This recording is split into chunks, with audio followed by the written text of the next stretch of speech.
Herman. Good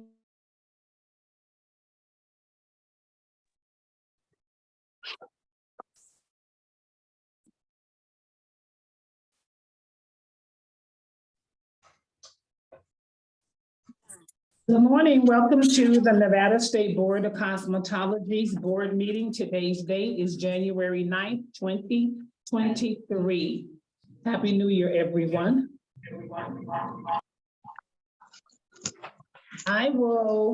We will begin with roll call. So can we have roll call with all the board members that's present, please? Board Member Douglas present. Board Member O'Brien present. Board Member Ditzler present.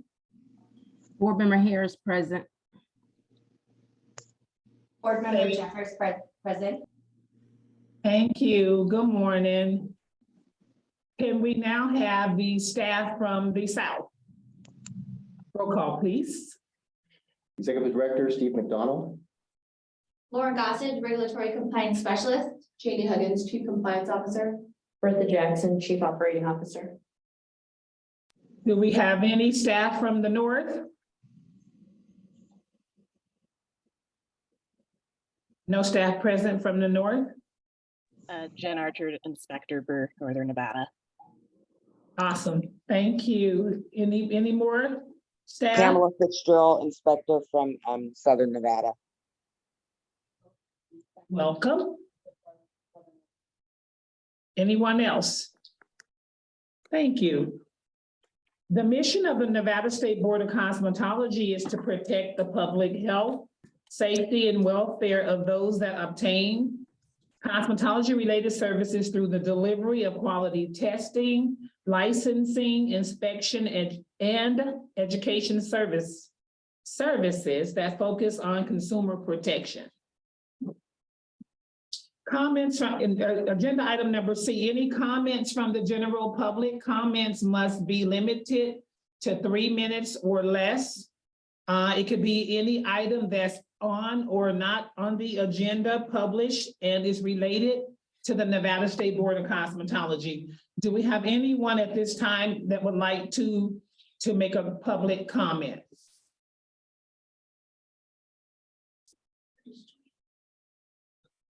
Okay, is that Lou? Hi, yes, good morning, Gwen. Good morning, thank you. Can you hear me okay? Yes, we can. Okay, wonderful. First I wanted to welcome Stephen to the Board of Cosmetology. We look excited to work with you and we'll look forward to meeting you and inviting you to our campus so that you can just take a look around. But the real reason why I wanted to jump on really quick was because we're kind of having some challenges with licensure. So the first thing is Pearson is not very responsive to the students. It's taking them, maybe 2 or 3 weeks to schedule. Then they're scheduling the test, the written test and the law test separate. And then the turnaround time to get a license is another 3 weeks. So I kind of feel like we've gone backwards, before it was you go to the board, you take your test, you pass your test, they hand you your license. It's extremely motivating for students to have that, but it's not that way now. Now they have to wait. And in the course of waiting, we have a tendency to lose some. So I'm really not happy with Pearson. And I would like the board to consider to go back to having the written done at the board office. Another option would be to have the schools do the written. I mean, we seem to have respect when it comes to the practical. And so if we were able to sign into an account and have them do their written at a school level, if the board can't do it at their office, that might be something to consider as well. It's really not working. And I don't know if anybody else has had this experience, but it's really not working. I've had personal experience with them. that, is exactly the same about what I'm speaking of. So that's what I wanted to bring to your attention, and I'd like to have that put on an agenda, perhaps at the next meeting, to discuss other options besides them. Thank you. Thank you. Any other comment from the public? Hi, this is Countess Courtney. Hi, good morning. Good morning and Happy New Year to you all. I just wanted to come on and tell you how incredible the support I've been receiving from Lauren and Janie have been directly. They are really helping me so much navigate through this 75 laser course change. And I just also want to, remind everybody who is on this call that it really is up to us to get involved and help our board figure out what is the best fit for our clients in the safest manner. I feel like there's so much misunderstanding that occurred last year, and everyone was so mad at our board, but in reality, they should have been mad at what was happening in legislature. So please, if you're on this call, regardless if you're in trouble or here to make the world a better place for our clients, please remain involvement. That's all I can ask you guys to do is we are the voice. Our board can only collect the information that we provide them. They cannot change the law.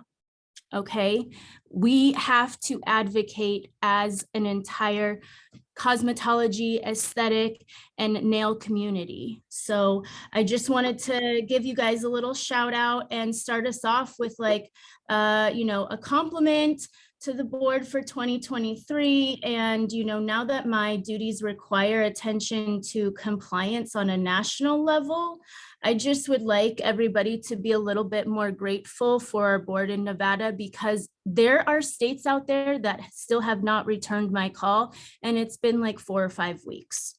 So that's all I have to say. Please, please, please, everybody who is trying to get your license or trying to get it back, please stay involved. Thank you. Thank you. Thanks for your comment. Any other comments from the general public? This is the time. So no more comments? Thank you. Agenda item number D is approval of minutes from the previous meetings for discussion and possible action.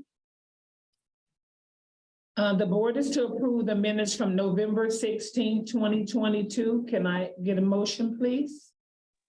Board Member Ditzler, I'll make a motion that we accept the minutes from November 16th, 2022. Can we get a second? Board Member O'Brien, I second.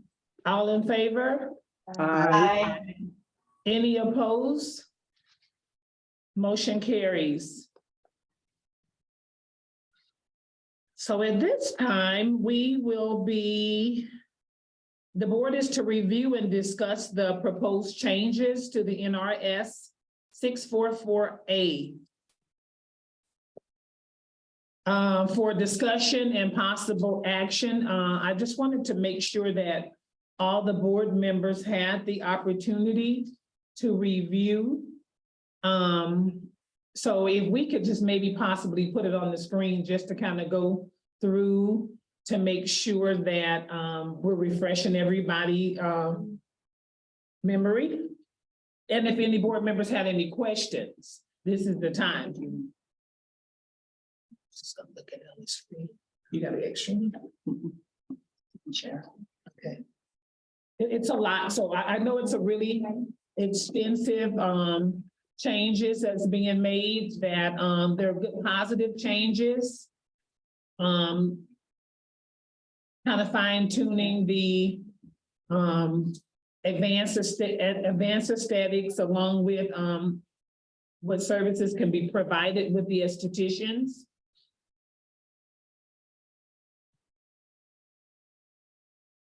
Just cleanup. This basically is a cleanup. I have.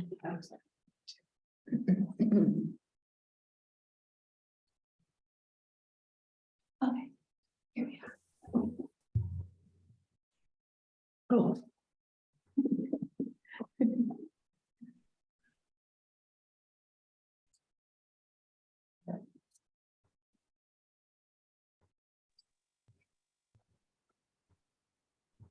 Starting with the, I think this is you guys' baby, right? Yes, yes, Madam Chair, Stephen Chow, for the record. Janie, the Chief Compliance Officer, will go through the changes.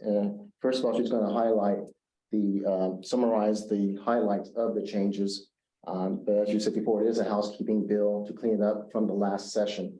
So, Janie? So some of the changes in here are simply to pull out things that are either duplicated in the statute or outdated, like we don't offer the demonstrator of cosmetics license anymore. And then the bulk of the new changes, I don't need this, okay, would be to redefine the advanced aesthetic procedure. We have proposed to remove some of the verbiage because it writes it that it includes microderm and dermaplaning, which is those are services that we've all determined would belong in the scope of a regular aesthetic license.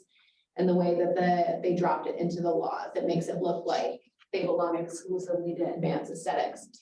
Then there needs to be some other changes to clean that up as well, like to separate the cosmetology license, which has traditionally encompassed all of the services, to separate that to say that it does not include advanced aesthetics. And then just some cleanup on the definitions that the LCB gave us for aesthetic medical devices. Those are defined by us, but not in the way that they're pointing to the FDA. So if we can clean that up, that's what we proposed in here. Again, we'll change the scope of aesthetics to say that it doesn't include the scope of advanced aesthetics, just how it writes non-invasive or aesthetic devices, and then that it's not, that it would include the scope or the layer of skin as opposed to saying the uppermost layers anymore. And then another change that we have in there.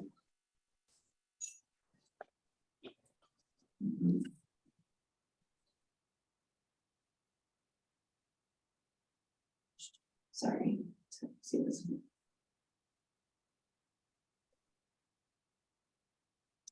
We've made some modifications to the hair braiding laws because they're separated. Braiding establishment is the same as any old establishment, so they don't need their own chunk of laws. Same with electrolyte. And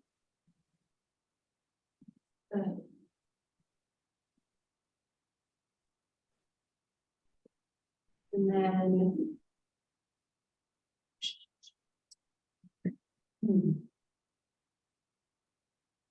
So board members, if you could like possibly write down or jot down a question as we go through, if you, so that you can remember towards the end, and we can ask if there's any clarification needed. We've also proposed to remove or modify the statute that prohibits chemical peels and to allow that into the scope of the advanced aesthetic, because that was removed in the legislative session before it was enrolled. So we've proposed to allow that back in and then wipe the statute that was already on our books that prohibited that.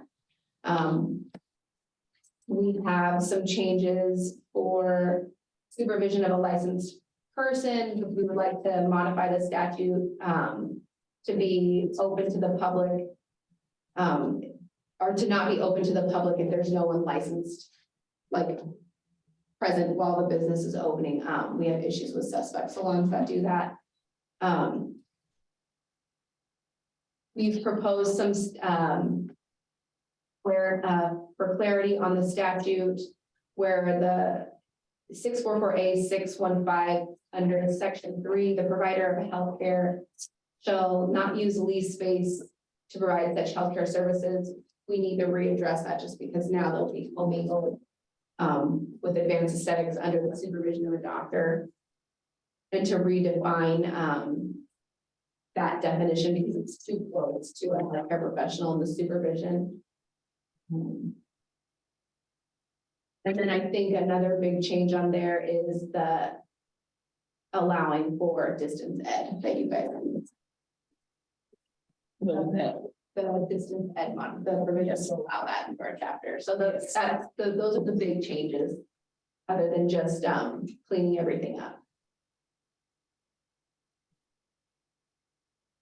And Madam Chair, Stephen Collins, is that a lot of the redactions here that you see are sections that have expired already. They expired December 31st, so it kind of looks like there's a lot of things going on here. Those would have disappeared eventually anyway, because they expired. We have to go with what, January 1st of the following year, the effective date of 2022. So a lot of it, you'll see some of those line outs were actually just old statutes that are not in effect right now. Okay. Correct. So like some of the new ones, this is a question while I'm thinking about it. Some of the ones that we cleaned up and we have like January 2022 in there, when do they expire? No, never until they change. Okay. Yeah, and the big reason for redlining those is to make sure that the changes that we want didn't get made in the ones that were expired. So I had to redline them just for clarity. Okay, that's good. I just want to make sure that we don't make a change to today and then next year we have to make another change. Right, that's.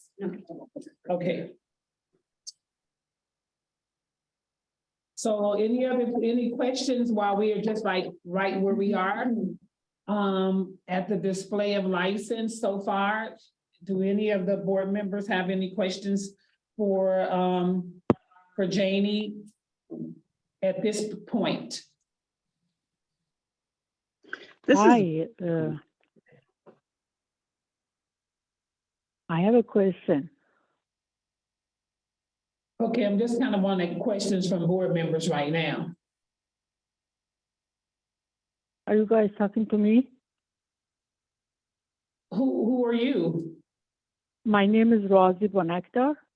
Oh, okay, not quite yet. Okay. Okay.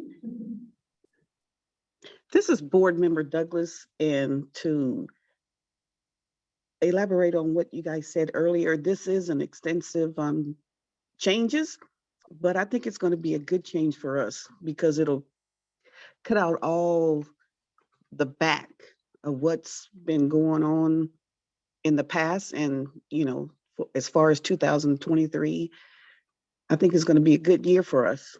So that's my take on it. Thanks for that, Pete. Board Member O'Brien, I second. Yeah, I think it kind of cleans up that advanced aesthetics with the aesthetics so that we can move forward and people can continue to make a prosperous living. I think another goal when we were combing through it and cleaning it up was to make it as clear as possible for the licensees. So you didn't have any confusion on what was allowed and what wasn't, because before it was really, there was a lot of unclear parts. So I think it's more direct and to the point. I totally agree. Okay, you want to keep going? Are we done? Are you still Do you going? want to go through everything? No, you can just do it like you were doing. Everything. Just keep doing what you're doing. Okay. So I did this already. the display of the license is just for clarification purposes. That came from the inspectors, just to make sure that it was very easy for them to readily identify anyone when they're coming in for an inspection. They don't want to have to disturb the licensee, so that's just a cleanup. So let me ask you this question while because I was looking at that and I like where they said no longer on the display, it has to be in their possession or their work area. So that the inspectors are going to be out looking, making sure that it's a license posted where you're working, not maybe in the lobby or, so do we need, Right, exactly. Are we gonna need to notify, like maybe send an email out to some of the salon establishments to make sure? I think once we know exactly what we'll get from the LCD, definitely we'll have to contact the licensees and make sure everyone's aware of the laws and let them know where they can find them and get them from the website. Okay. While we're on the topic of license being displayed, are we doing anything with social media? I know that was brought up a couple meetings ago about potentially putting it into the profiles of the licensees. Is that something that you want to continue a conversation about, Or or? when they post, Yeah, similar to like the real estate agents, how they have to have it in there. they're actually already required by law to Oh, post their license okay. number. So that could be another discussion about if we wanted to be more, like heavy hitting on that, like as far as enforcement, but that's already something that's in statute. Okay. Which it really should. Yeah, it would definitely make things easier. especially Yes. for the unlicensed. Yes, Yeah. I like that. Awesome. Then That would make scrolling down, there's a change to writing registrations, just because there's no inspection for an establishment. So we redline that after the 90-day mark. Then the next change would be 600. And this is redlined and changed just to clarify the process. What was written in the law is not really how it works, and it sort of indicates that their license has to be validated, but that doesn't work that way. You're not open until you have a license in your hand. And this is just. So I like what we added that your license can't be renewed if you owe fees. Correct, that's another change in here. Mhm.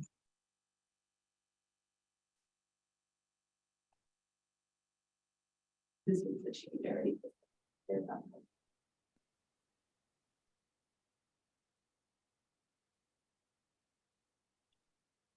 And so then the hair braiding establishments, those are all duplicated from our regular establishment laws. They don't need one that was separate, it just wasn't put in well when they introduced that license a few years back. And then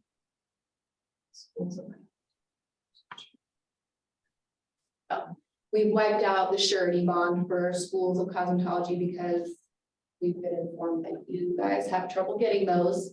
So we don't require them by law anymore. We've cleared up what they do require on the NAC about the financial statement that our CFO requires.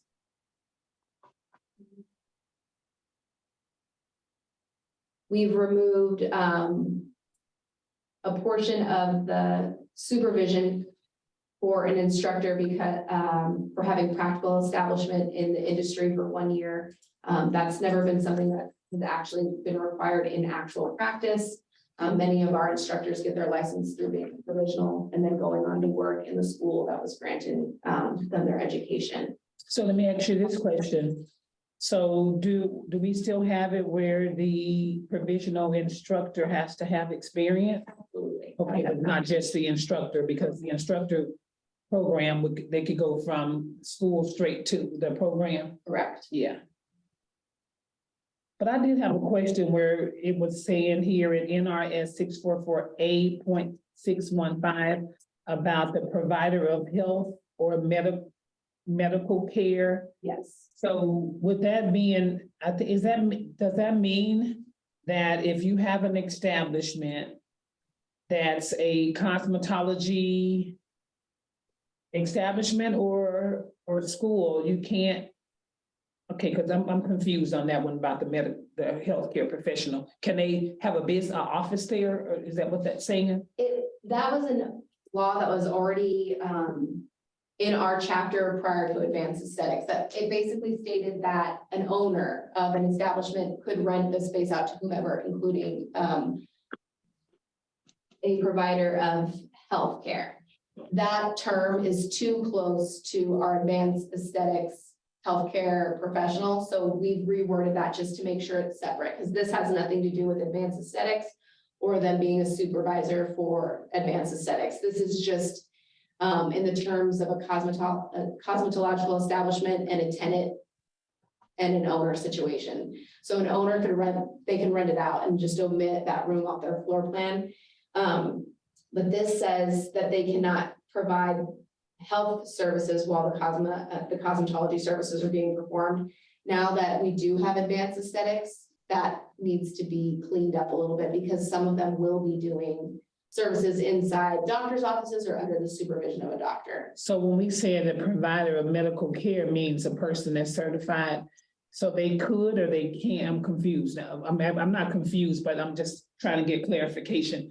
They can or they can't have it in that establishment. They can, but it would be, the intent of this is to be separate from us altogether. So if I rented this particular building out, but Suite 100 was a salon and Suite 101 was an actual doctor's office or dentist's office, let's say, that's to clarify that more. So there's no confusion about how advanced aesthetics plays a role in our actual licensed establishments. So I can have a licensed establishment and I can have a private room and I can rent it to a healthcare professional? Correct. And then we just that won't be under our jurisdiction. We'll know based on the floor plan that they provide that we won't go in there, but it would be different if they were Advanced aesthetics. Correct, yeah. Okay, if they were It's meant to advanced. separate that a little bit. Okay, so if they're advanced aesthetics, then you have to go in there. But how would you know they're advanced aesthetics? Because they're gonna be licensed by you. Their license should be posted. They should have an establishment license. And when they got that establishment license, they should have provided us with an accurate floor plan for our inspectors to know what rooms belong to us. Okay. This is Board Member Jeffers. I have a question or clarification on 644A .012, just the advanced aesthetics procedure defined. Number 6, chemical exfoliation was added into that. I've been getting a lot of questions just from like general people who are licensed about the chemical exfoliation definition. Like, where do we draw that line? Because I know on the chart on the state board website where people can go and refer to what license covers what. Obviously chemical peels are not allowed, but where are we drawing that line between a regular esthetician license and the advanced? Because I feel like right now, a lot of estheticians, we have been performing, different things. Right, different peels. Yeah. So the original language of SB 291 intended to put medium depth chemical peels into the scope, but it was removed at some point before it was enrolled. We are proposing to add that back in. Instead of putting it as medium depth chemical peels, we put it as chemical exfoliation, just because I think that that's the standard term in our textbooks, which can be changed if you prefer to say chemical peels. And then that would be in the scope of the advanced aesthetic license. And then it would just depend on how the lawmakers chose to put that in, since it was removed originally. We would probably just take that original definition, and I believe the line that it would only be a substance affecting the dermis, nothing below the dermis. Okay. Just be subject to what the lawmakers felt if they needed medical supervision for that service or not. Okay, so I guess for people who are thinking on the cusp of whether to do the advanced or to keep with the regular esthetician license, they can still do a very surface exfoliation with their regular license.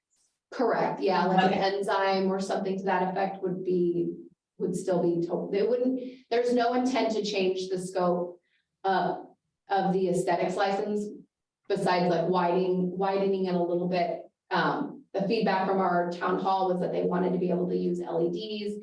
Okay. They wanted to do peels. Yeah, peels will be put back in way down the line. We intend to remove that law that bans peels altogether. So that's at the very end of this document. Oh, and dermaplane. Dermaplane. Right. Well, Okay. Yeah, so there's no intent to to change it negatively, we intend to widen the scope of the esthetician and even widen the scope of the advanced esthetician as well. Okay, great. Thank you for clarifying. So maybe what we should look at is going, make it a town hall. And let them know that these are the things that we're working on before we get it final. In case so everybody can be happy. When do we have to have this turned in?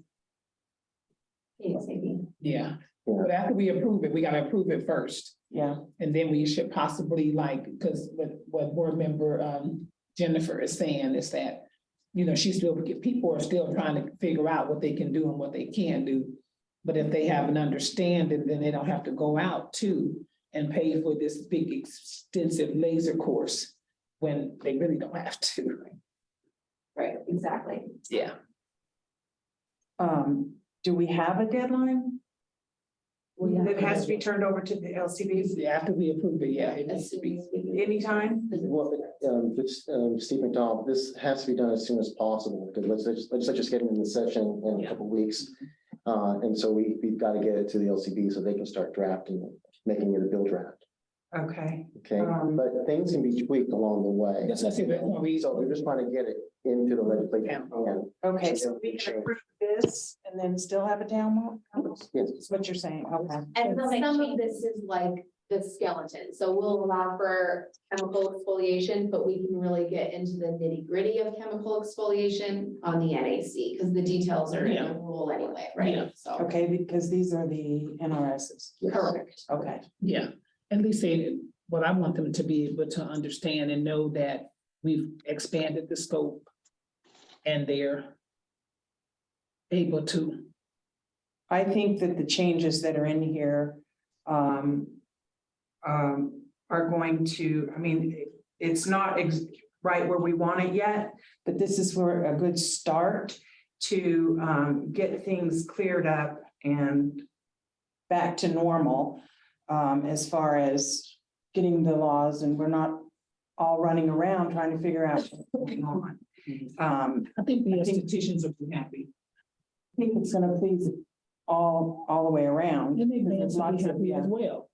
Because it'll be a clear definition of what advanced aesthetics is licensed to perform and aesthetics is licensed to perform. We're not taking away.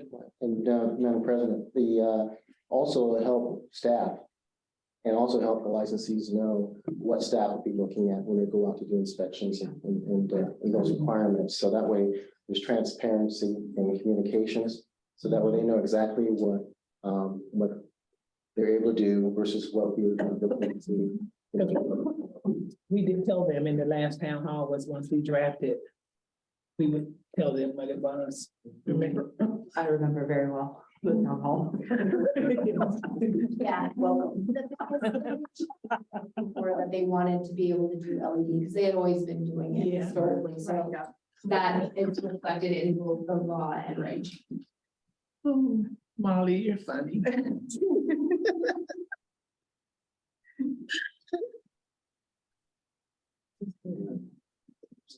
Should we try to set a date for the town hall? We will. That's something we can do at the end of the meeting? But it's over, we will. Okay. What's that one at the end of the meeting?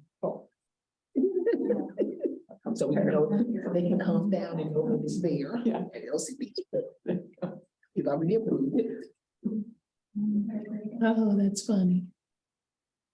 Any other questions by any other the board members while we're going through the cleanup? Any other questions from the board members about the clear defined aesthetic scope and clear defined advanced aesthetic scope?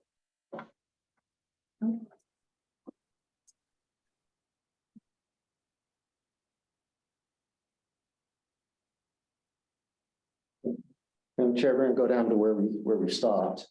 Where we went back. I believe I stopped. 740. 740. Okay. In here, we've made the change for G, not allow any student to attend more than 40 hours a week and or not more than 10 hours per day. And then allow a maximum of 10% of theory hours to be completed in an alternative format that includes, but is not limited to, hybrid, distance, or online. Or in a manner that is acceptable by the board. That's what Yes. she put in there. I like that change.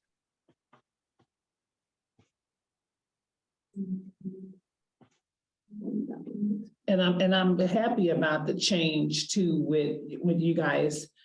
When you put in there about the clear defining the student so that they can have a thorough understanding that when they're providing services, it has to say their school. Yes. They can't be providing services. If it doesn't say school, then the board doesn't want to hear about it. Correct. Right. And that is the next change for posting on their social media or however they choose to advertise, but it needs to be clear.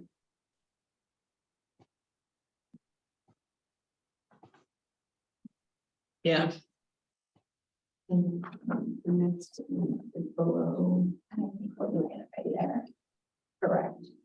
This is for contesting citations. We've added in some provisions about that people can petition to dispute their violations after 30 days, simply just for record keeping. Sometimes we'll That's get fine. full, Yeah, if you don't petition right away, then there's nothing to petition, right? correct. Okay. Also, Madam President, this is the typical, most statutes, there's a deadline when you can petition. It's basically for efficiency. You don't want someone petitioning 4 years down. For something that happened Yeah. 4 years. And I think that's been happening. Yeah. Do we have a limit on the time they can petition? How 30 many days. times? I mean, how many times? We can add that in certainly if you're interested.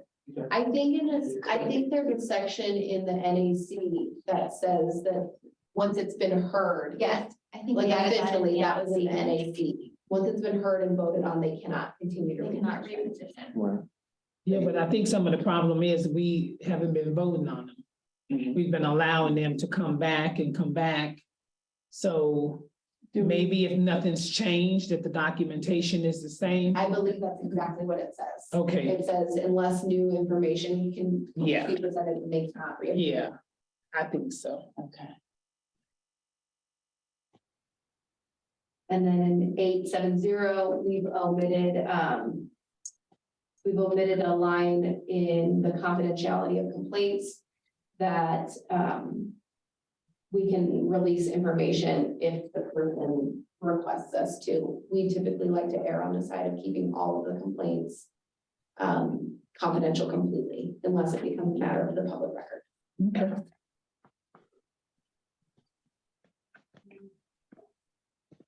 Just a hair braid in the next. So the next big change would be 925, and that's the one that prohibits peels. So we've removed some of that language about that they're not allowed to use a substance to peel the skin. We've added in A layer straddling. correct, an actual layer that they can go by. And then we can continue to tweak that depending on if the LCB allows medium depth chemical peels for an advanced esthetician. So we have cosmetologists or estheticians using X-ray machines? I think that is one of our, like, I researched that, Pamela and I researched that because we thought that was such an odd law. But I think that before electrology and laser hair removal were popular methods of removing hair, that's how they removed it way back in the day. We can remove that because it's obsolete, but I think we should. I didn't know if that would later come up one day and people would be like, oh, I mean, Well, if you're still doing X-rays on somebody's head or right, scalp so I can remove that, and it's losing laser, that means you need some training, right? yeah. I'm like, unlawful to use X-ray machine to treat scalp or removal of superfluous hair to apply certain substance. How do the inspectors even evaluate that? I think that's one of our very original laws, but it can be redlined. Yeah, we still got original laws on the book. I think we do, but don't feel bad because California has the same law in there. They do? This one came out in 1931, so. Oh, wow. I wouldn't know an X-ray machine for a scalp if I seen one.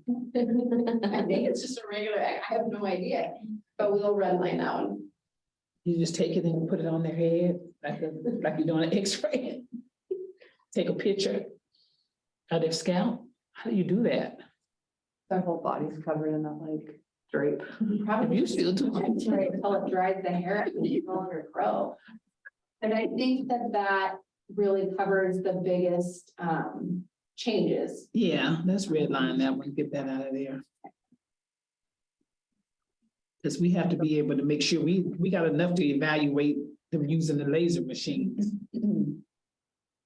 Right? And different devices. That does summarize every change besides, some of the minuscule. Okay, board members, any other questions or comments? I think the staff did an amazing job. Yes. Board member, Molly, were you okay with the hybrid? Yes. Yes. Okay. You need a motion? I think we need to make a motion to accept the revised changes to NRS 644. Can I get a motion, please? Board Member Ditzler, I'll make a motion that we accept the proposed changes to the NRS 644A. This Board Member Douglas, I second that motion. All in favor? Aye. Aye. Any opposed? Motion carries. Good deal. Good job. Madam President, I must say thank you to staff as well. I've been on the job for a little over a month now. And so this was already in the works and working with the board. So I do want to say thank you to Leah, Janie, Lauren. I was not part of that project. I still give you credit because you've helped me along this last month. So thank you very much for, I appreciate having the wonderful staff that I'm able to call as colleagues. Thank you. Good job, lady. Yeah, good job. Awesome. Makes everybody's life easier. Okay, so we are now moving to petitioner number 2. Is it Arteezy Chavez? Number U1010137137. Petitioner Arteezy Chavez, are you available today?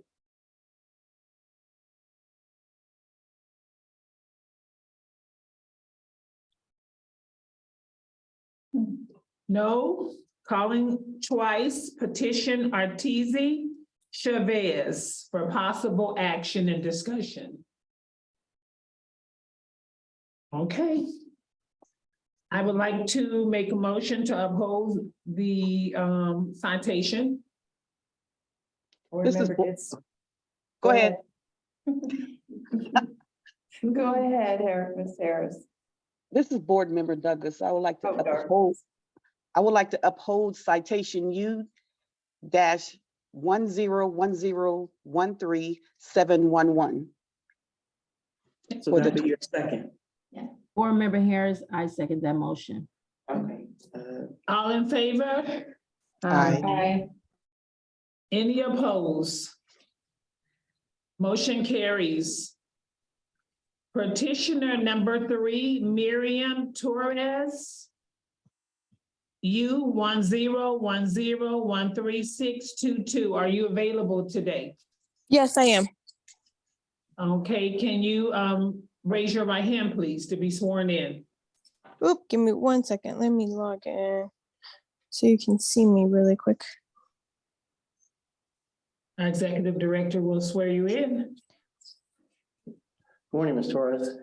Do you solemnly affirm that any evidence you provide in this matter to be the truth, the whole truth, and nothing but the truth? And by responding, I do. I do. Thank you. Thank you. So you're here petitioning the board today, so can you use your opportunity now to speak? Hi, well, my name is Miriam. Sorry, hopefully you guys can hear me and I don't cut off because I'm in Mexico right now. But just wanted to be able to come and be able to talk to you guys and just pretty much see. Well, I don't know where to start. So I got a letter in the mail stating that I think the first one was a warning, pretty much stating that I was doing nails with no license, but then like I'm not doing nails, I'm not doing anything. Like I'm a single mom. I have my daughter, I live with my kid, and I'm a single mom. I pay the bills and stuff like that. So I really don't have time to do nails. I don't know how to do nails. I go get my nails done. So I don't know where to start. And then the second letter that I got in the mail, so it was more of like it was a fine. So I was like, what? I called the number from Vegas. So I think it's like the main office for Vegas. And I asked her, I was like, hey, so like I got these letters in the mail and I don't know what else to do because I'm not doing nails. I'm a single mom. I pay my own bills. Like I have no help. I don't know, so it's like I don't have time to be doing something that I'm not supposed to be doing, especially with no license.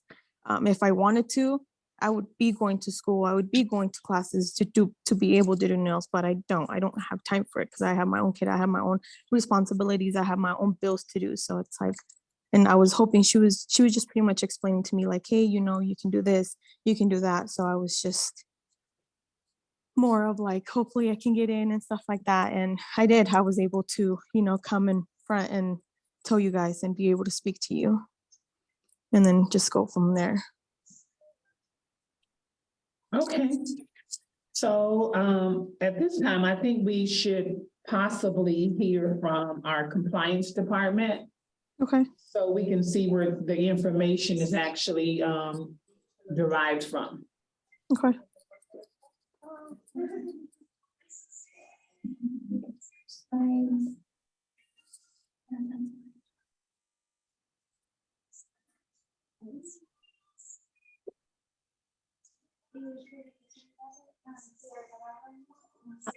This is Lauren Gossett, Regulatory Compliance Specialist.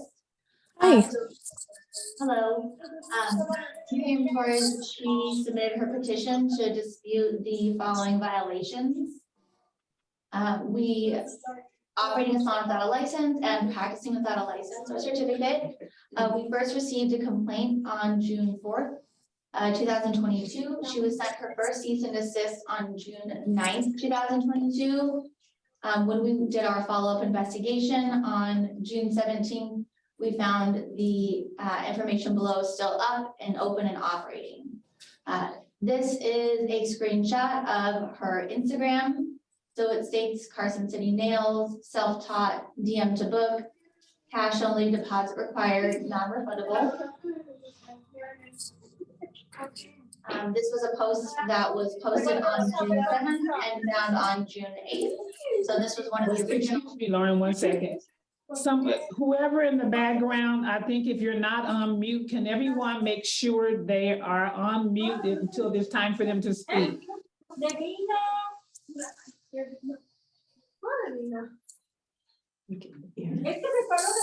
Can we make sure everybody's on mute on our end? Is there any way we can check?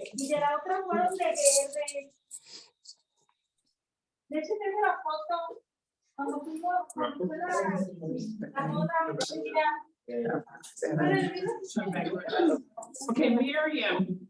Yes. Can you make sure, because if we can hear, it got a little noisy there. Oh, me? I think if it's from your background. Oh, okay. We might need you to step out, please. Yes, yes. Okay, because I said this is going to be important for you to hear and see as well. Yes. Sorry, Okay. I was trying to get as much signal as I can. Okay, that's okay. Okay. Okay, so go right ahead, Lauren. This was one of the original posts that was taken when the first cease and desist was sent out. This post was posted on May 20th and found on June 8th.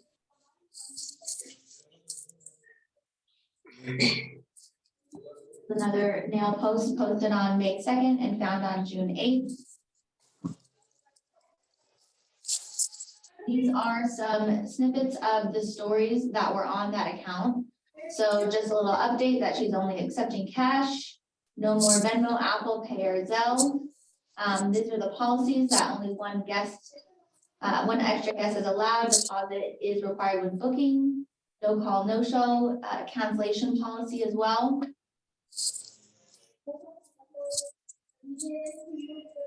And this was found on August 17th. There was 19 new posts when we did our follow-up. So this was posted on July 29th, found on August 17th. It's nail day. Posted on July 22nd, found on August 17th. So these were posted after she received her first cease and desist.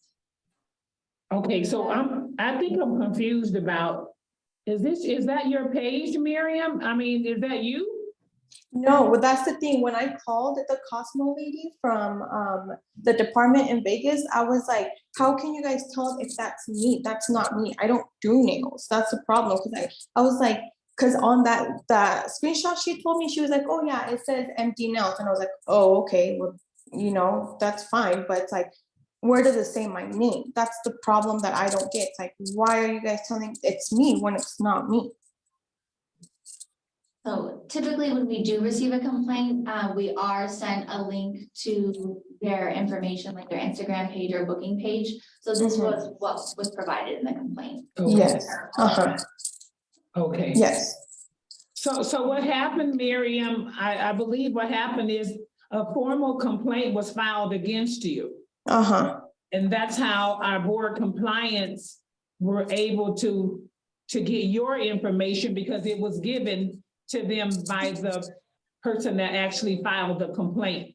The person that you had possibly serviced them is how the staff normally finds out. Maybe somebody gets upset or something happens. Normally is when they start calling the board, giving out all your information.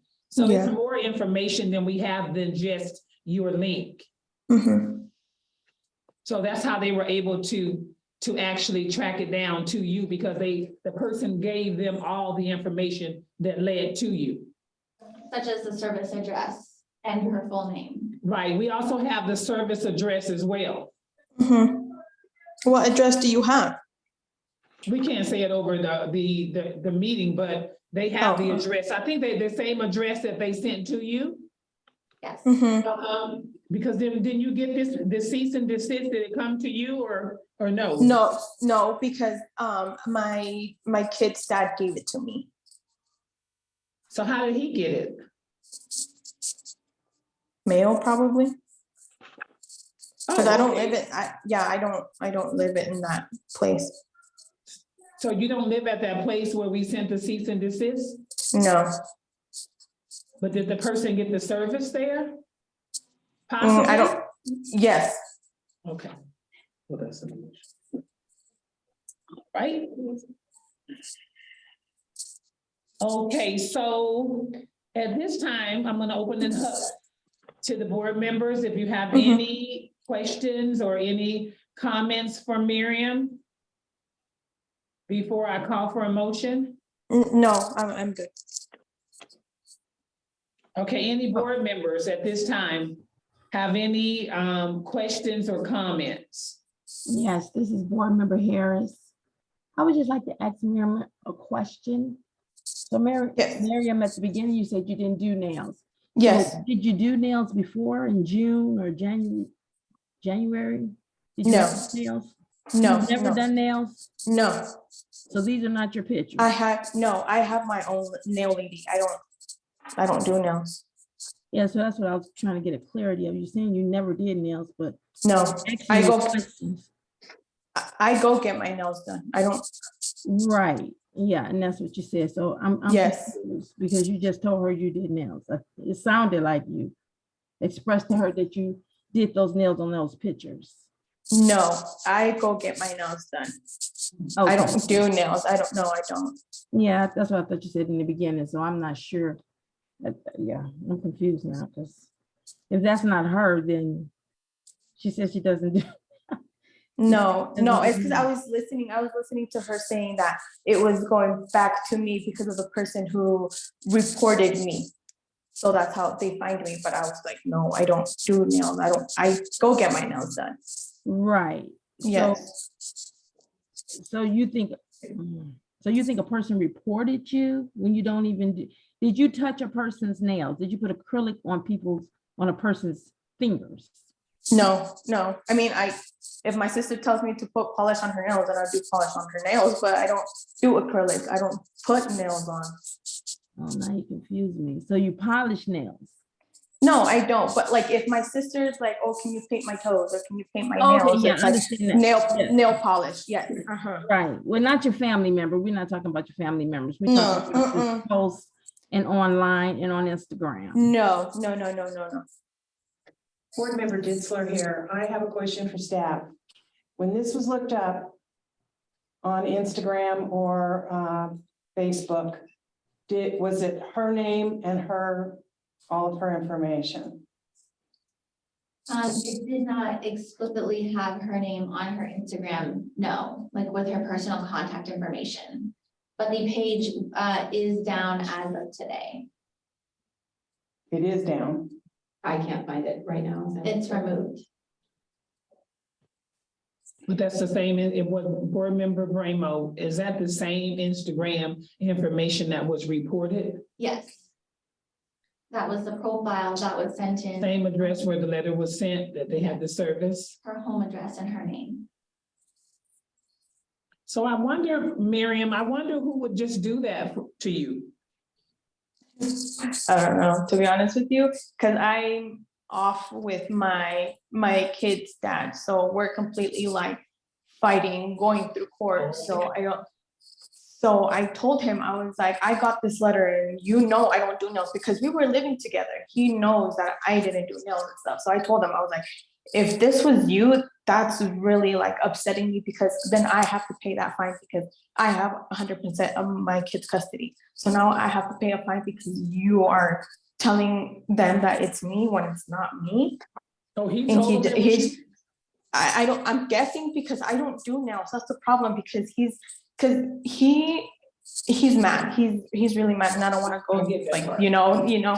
So like, I told him, I was like, if this was you, that's messed up, because then I have to pay that fine that I'm not supposed to be paying, because I'm not doing nails. I'm paying my own bills. We have a kid, but I have 100% of that custody. I'm Board Member Ditzler here. What I'm trying to have a problem with here, I guess, is the fact that the pictures that we have are people that have done nails, and it has your name on there, that of those pictures. And I'm trying to figure out how somebody else would get those pictures other than yourself and post them on your Instagram page. I second that motion. My question exactly. I understand that you may be having difficulties personally, but if someone, I'm just trying to mesh the two together and figure out how all those pictures and the different dates and when the citation went out, how all of a sudden some of the things on the Instagram changed to I'm taking cash now and that kind of thing. I'm having trouble believing that you did not do some part of this. I do think the Board Member Bramo, I think, Miriam, if you could just kind of convince the board that this is not you and you didn't do the nails and we don't have the documentation that we have. And I think it'd be something that we can probably take in consideration. But because you're telling us that you didn't do the nails, but it's your Instagram, it's your pictures, we have your information, it's kind of, you're here with the petition to speak before us. And I think you have the floor right now to be able to convince us. If you can convince us, then I mean, I'm on your side. Yeah. We need you to convince us that this is not you, because what we have is enough information here to say it is you. So your job is to tell us that it's not, and to convince us, not just tell us, convince us. So if you can do this, I think we can call in your favor right now. But it's because like that's the thing, I don't know what else to say because, you know, like I've said in the beginning, I'm a single mom, I have my own bills. I don't have time to be even doing anything else. Like I work a Monday through Friday job. I work from 8 to 5 and then I go home and I just want to be with my kid. I don't have time to be doing anything else. I don't even have hobbies. I don't have anything else.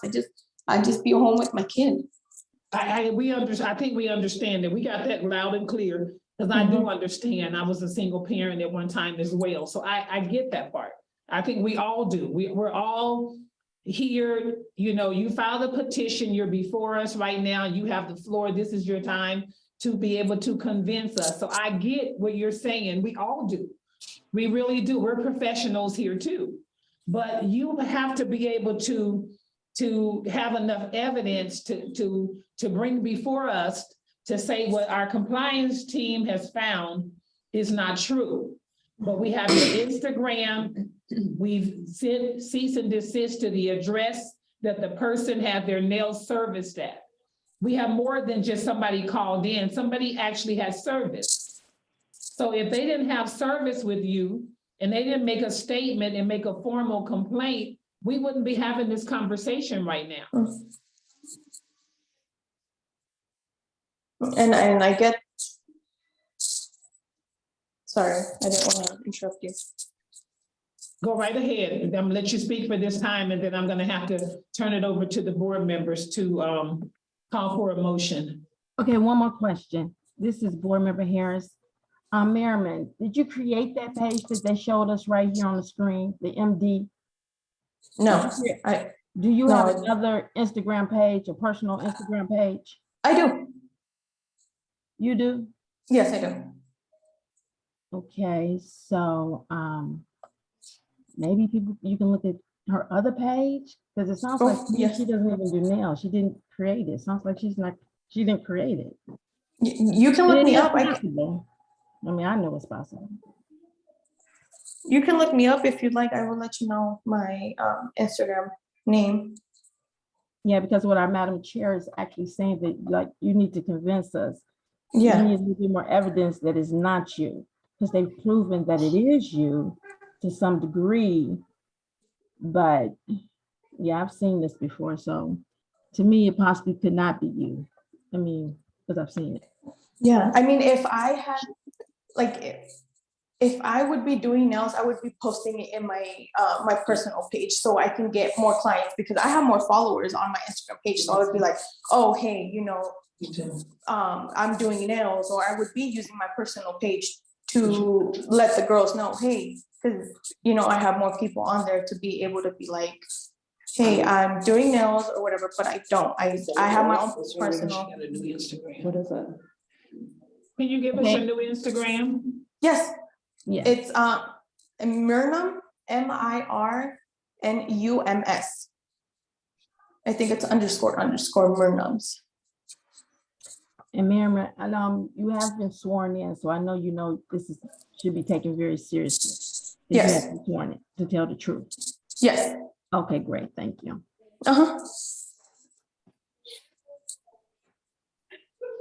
Madam Chair, I'd like to go ahead and make a motion. Let's just look at something like maybe.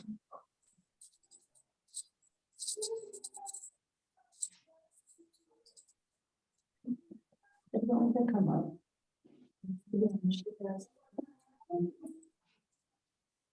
Okay.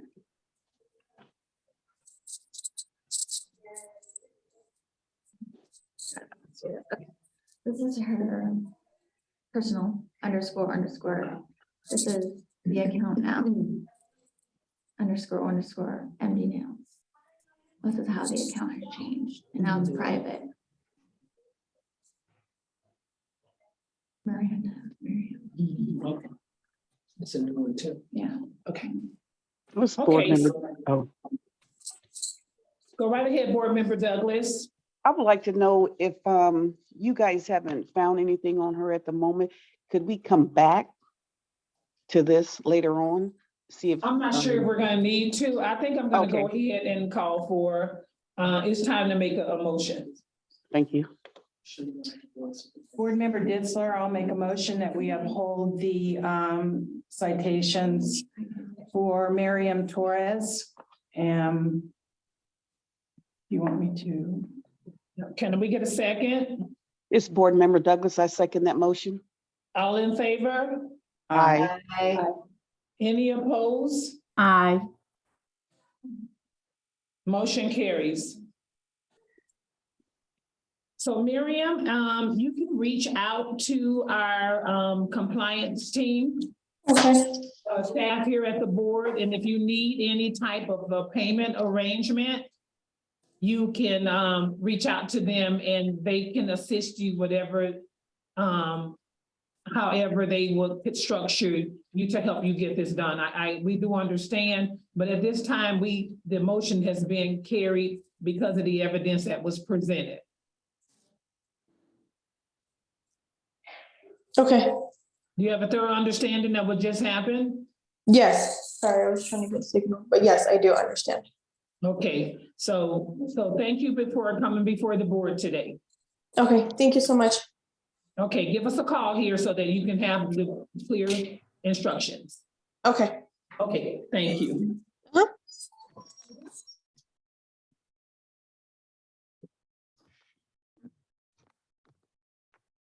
Petitioner number 4, is that Beth D. Sato?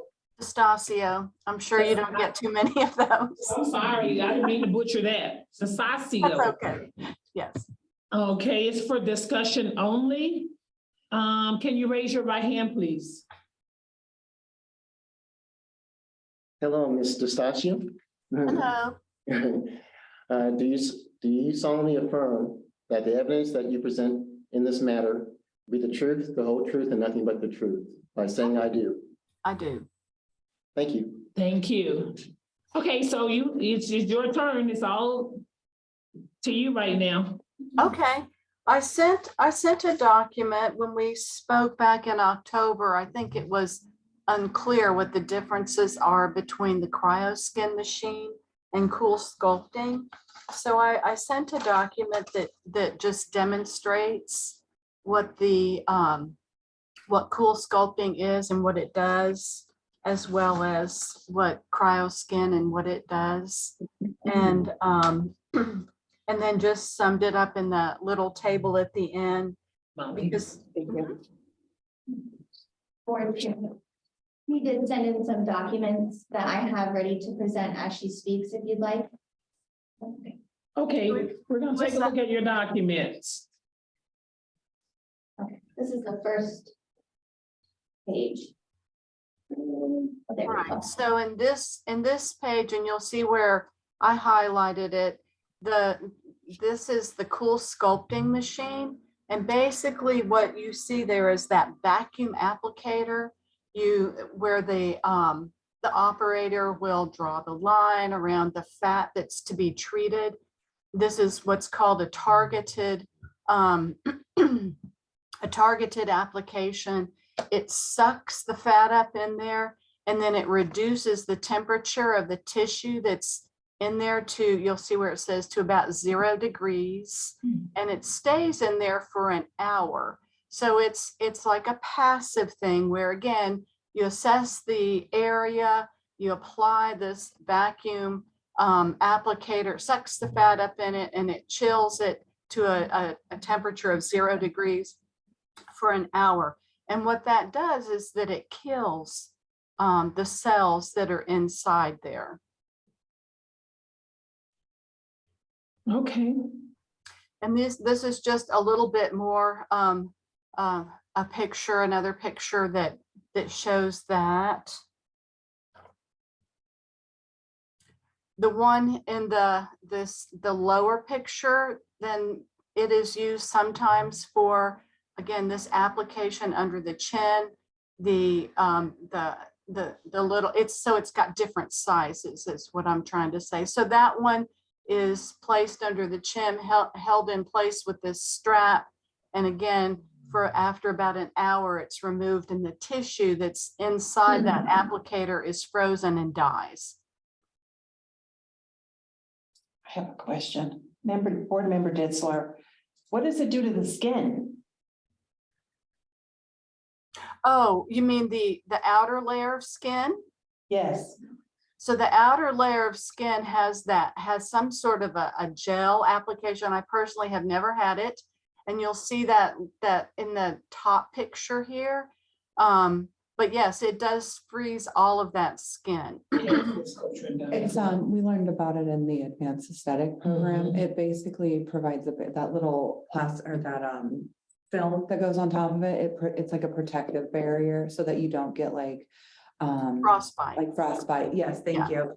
Exactly. So it's to protect the skin from doing that so that it can sit on there and get to that effective cooling state so that it kills those cells. It's also to keep from abrading the skin as it sucks it up in there. It's not a comfortable I've had procedure. cool sculpture, but I had it done in the doctor's office. Okay. So I have a question for you, Beth. This is Board Member Bramo. So are you asking the board, is this under the scope of advanced aesthetics? No, what we're saying is that this is not cool sculpting. So this is another, so here is cryoskin and it's a little wand and the applicator end has a temperature control to it and it does get cold, but it does not do what cold sculpting does, which is to freeze and kill cells. Board Member O'Brien, I reviewed your slides and thank you for providing, the photos and everything. I was looking for more information on your procedure and kind of the differences thereof. I know you gave us that little blurb, but you mentioned cool sculpting getting to 0 Celsius. What is the temperature that your machine gets to and kind of the differences thereof? Like, can you go in more depth about that, please? Yeah, it's in the table at the end where it says the vacuum applicator, non-vacuum belt applicator. Should be right before that, right after that, right after. Can you see that? Oh, I didn't see that. Laser machine. Is this a laser machine? That's what I'm trying to get to. Like, it says it uses heat, but it shouldn't have anything about laser in it. That it doesn't have a laser. Okay. I didn't see a table. Yeah, I don't. This is the table. Oh, we don't have that.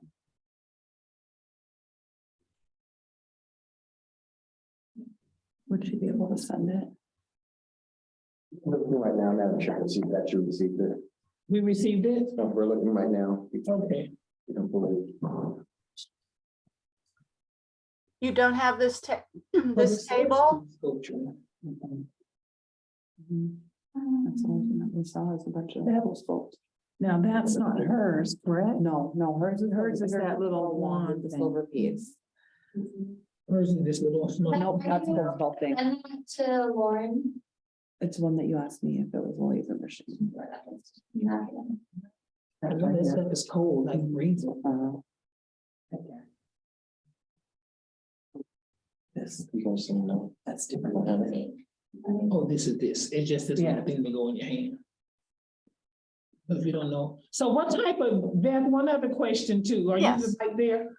So what type of training with the esthetician or cosmetologist, would a cosmetologist be able to use this machine as well? Yes. So what type of training would they have? I mean, you purchase a machine like this, what something like this cost? The cost of the machine? Yes. I don't know exactly what the cost of it is because of the way they structure it. Some people will buy the machine and some people don't necessarily have, I would say, between 10 and 20,000 for a machine. So they do a cost sharing where they sort of pay for it over time. So. But I would can you find out the purchase- exact cost if you would like.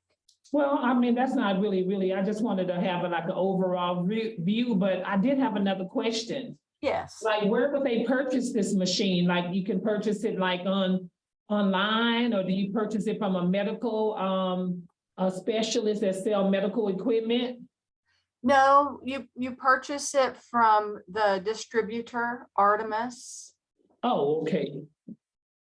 and Artemis does the training. So they train you before you purchase this machine, or when you purchase it, they train you? When you purchase it, they come and train you.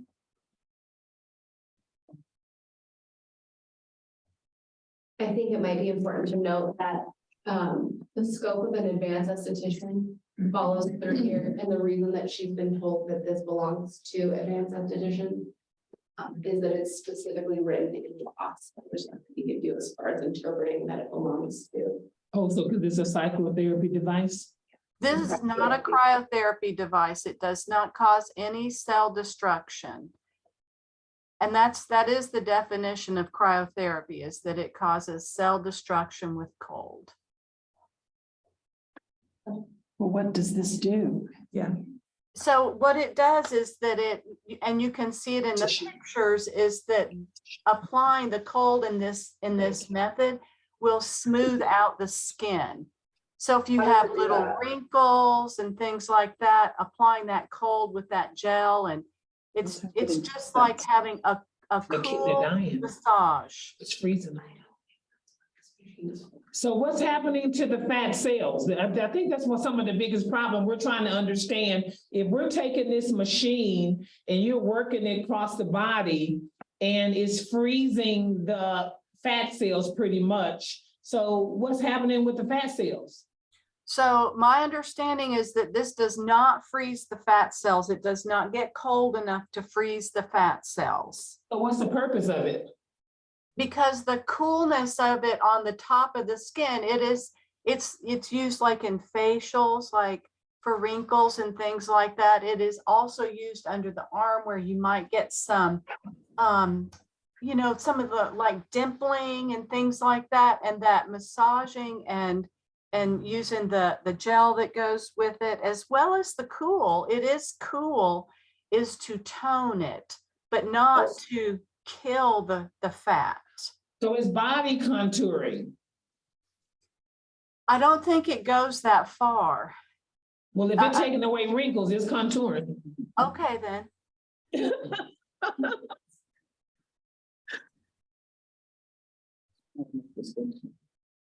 I think at this point for me, and I'm glad it's a discussion, and thank you, Beth, for bringing this to our attention. We appreciate that, but I think it's just, you want to find out if it's safe. You're asking the board, can this be under aesthetics, right? Not advanced aesthetics, because it's under advanced aesthetics right now. Right. Okay.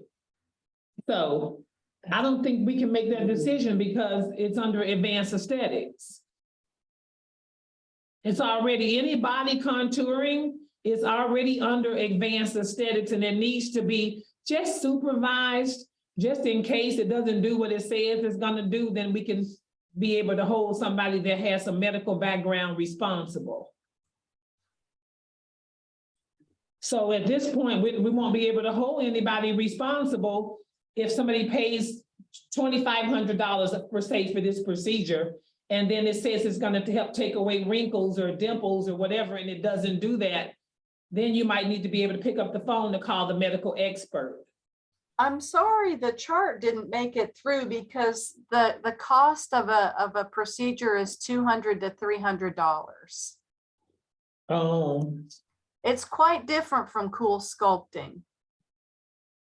I feel that you are accurate in that statement. I feel, however, it is extremely similar to body contouring now that you've explained kind of what it does. And I think that that's why it lies under advanced aesthetic. I do have a question for staff. Have we reached out to Artemis? I know we talked about this last meeting too. Have we reached out to the company at all to get like clarification on it? I know. This word with her. She's Oh, the okay. art. Yes. Okay, That's me. okay. Oh, okay, thank you. Oh, you're artist. Awesome. Yes. What But would you like temperature? my chart? If you don't have it, would you like the chart? I Oh, can- this is her machine.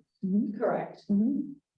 Okay, so Beth, you're gonna have to do a little bit more working with us before we can even think about making a decision.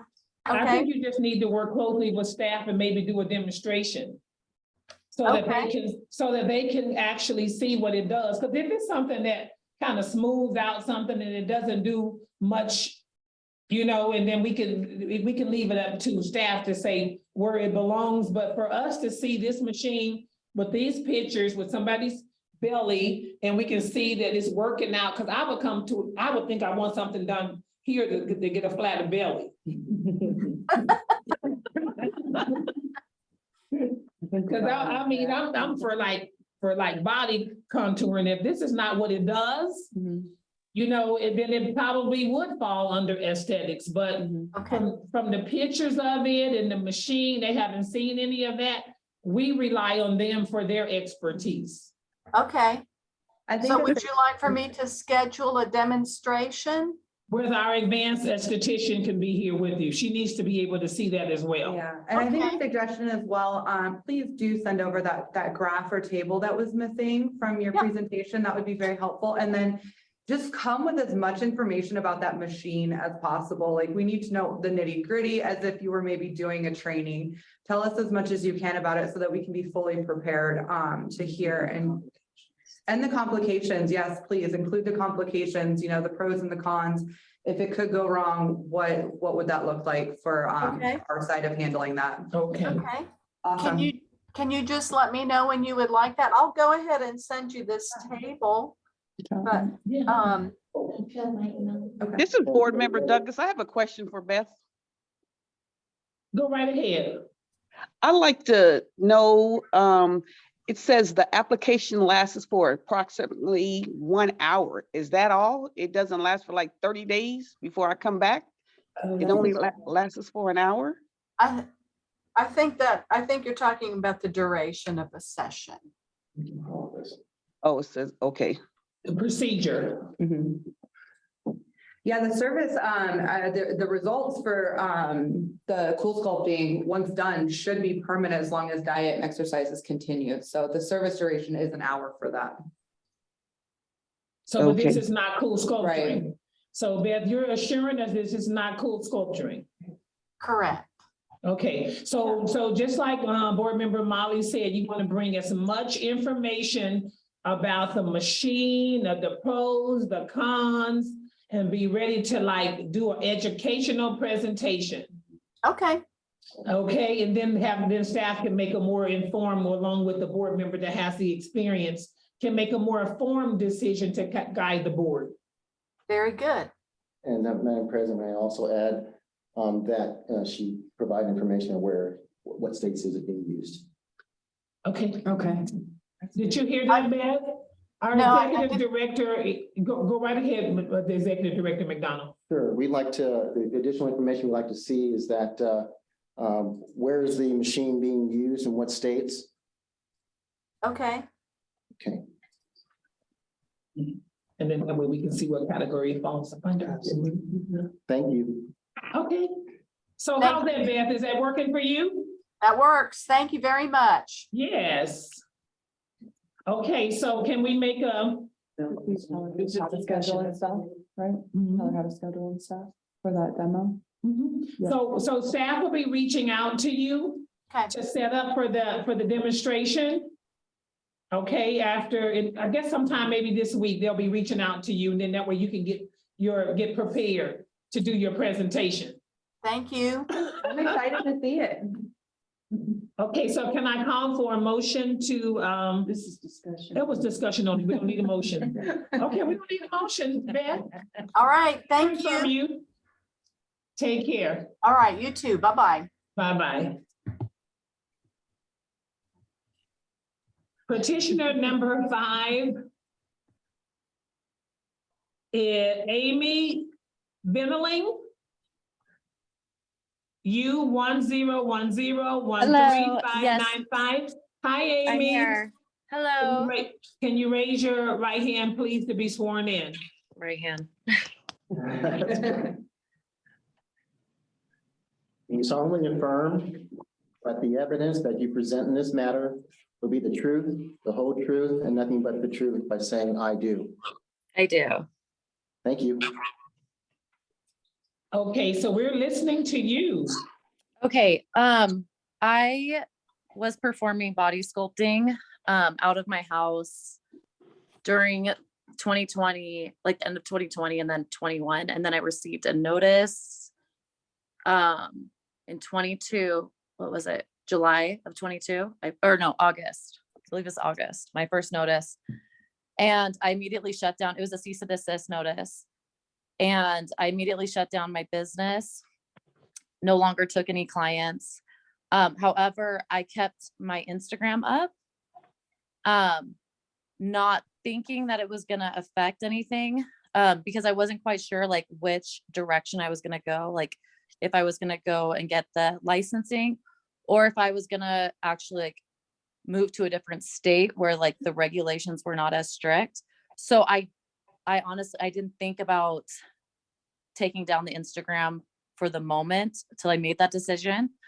And then I got my second notice and then I called the board and I was like, oh my gosh, like I'm not performing any services. Like, I don't know if anybody reported me. Like, I don't know how like you guys are going about doing your investigations, but I was like, I have not performed any services since I've gotten the first cease and desist.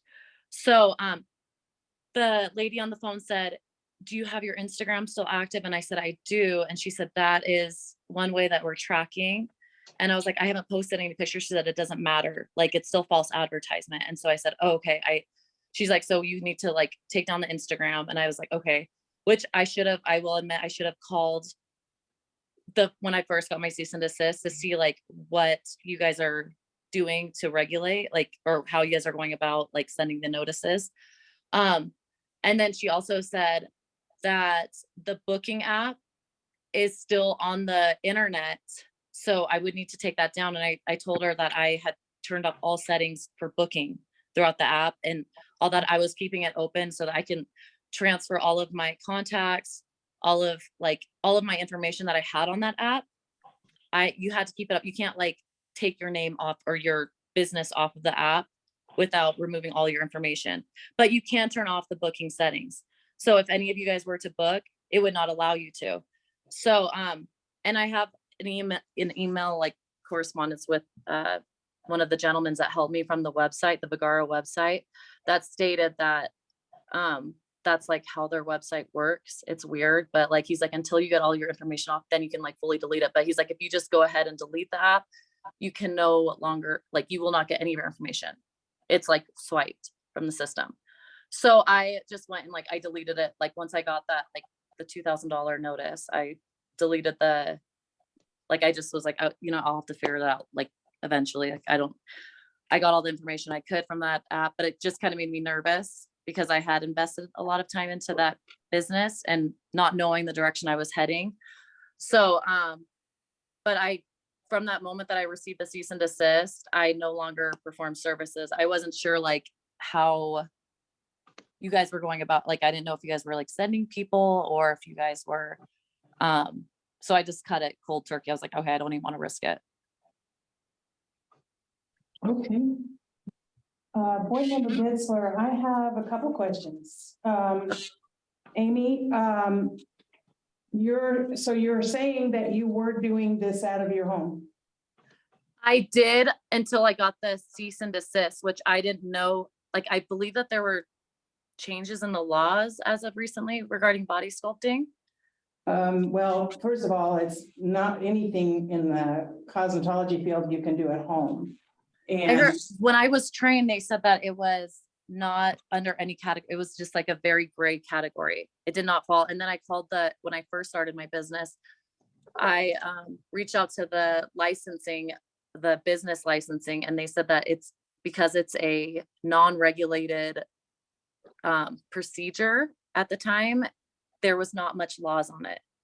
Okay, you relied on their information instead of looking into this further. But what I want to know is what you're asking us to do. just please waiver the $2,000 fee. Like, since Even though I, you were doing this at home? well, once I received the cease and desist, and then they said that the laws were that you can no longer perform that out of your home and without the proper licensing, the advanced esthetician licensing, because there were like thousands of people like just like me were performing the same services out of their home. And like everybody that I even spoke to, I talked to several people and they all like, even the person that trained me who is reputable, like she's just like, it's a gray area. And so I called the business licensing because they're like, it doesn't fall under any category. At the time when I first started training, they said it's a very gray area. Okay, Board Member Bramo, I think at this time, we want to hear from our compliance. There was a couple questions that I still need answers to. Okay. So I want to be able to see what they have. So can you just give us a minute? She's going to pull it up. Yes. Oh.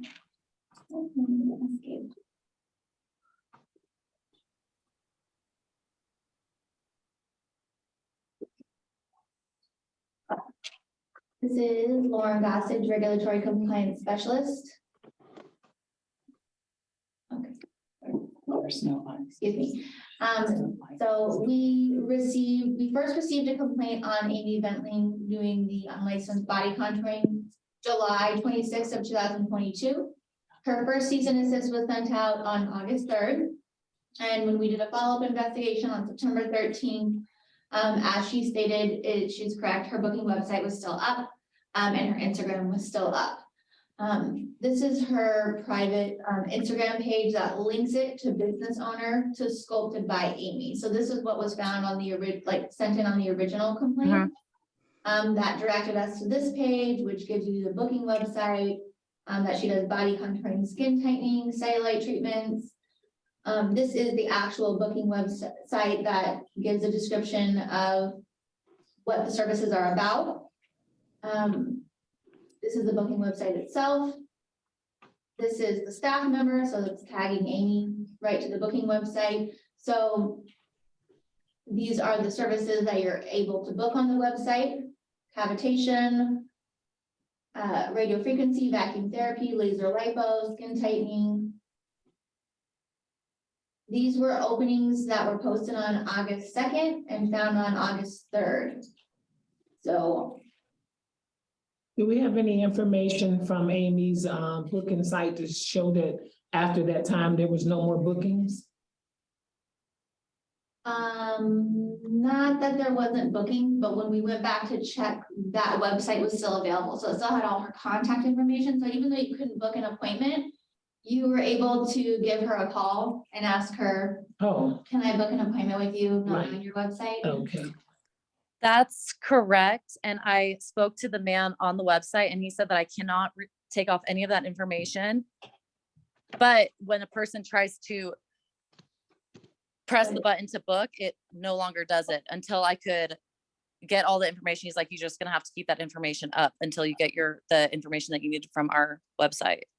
So what happened when they called you? Nobody called me. I had one person or two people reach out on Instagram regarding an appointment, and I immediately said I'm no longer performing services, and I actually referred them to someone that is operating with like the proper licensing.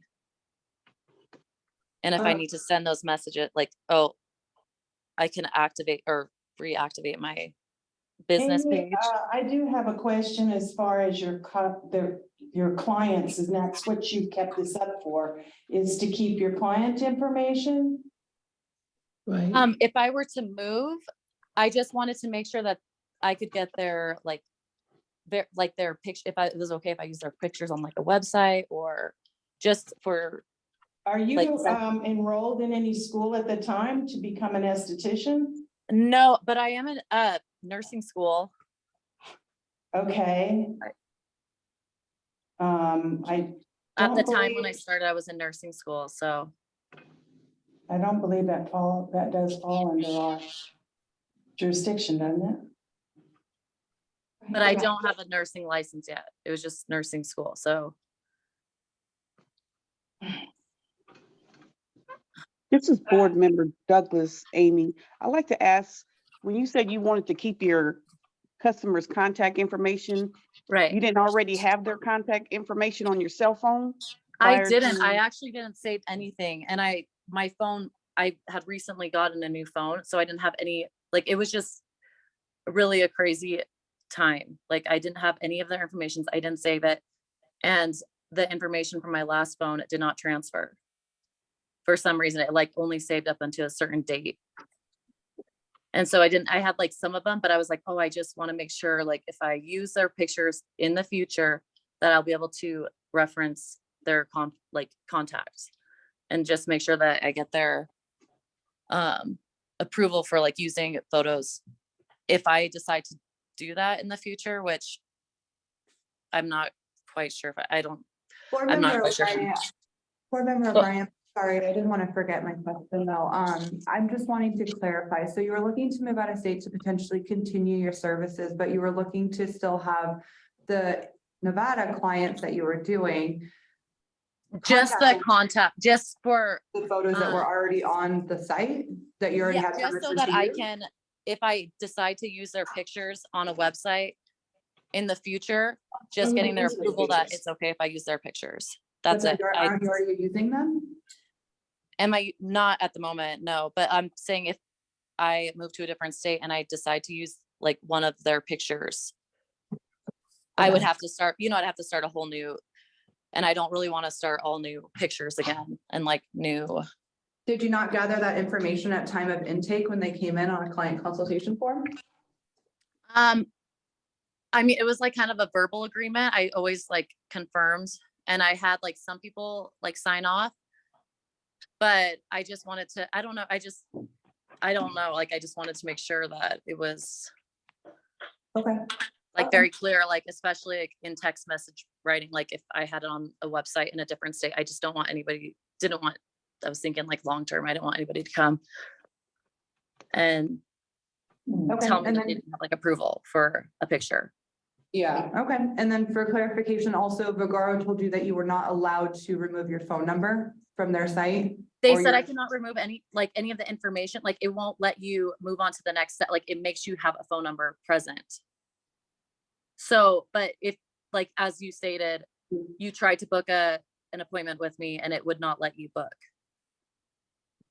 And I have I did receive like maybe 2 messages. It was like, if you're not like advertising and like promoting yourself, you really don't get appointments with body sculpting. So, and I did turn away, like 1 or 2 people. That was it. And I don't ever get cold phone calls or anything.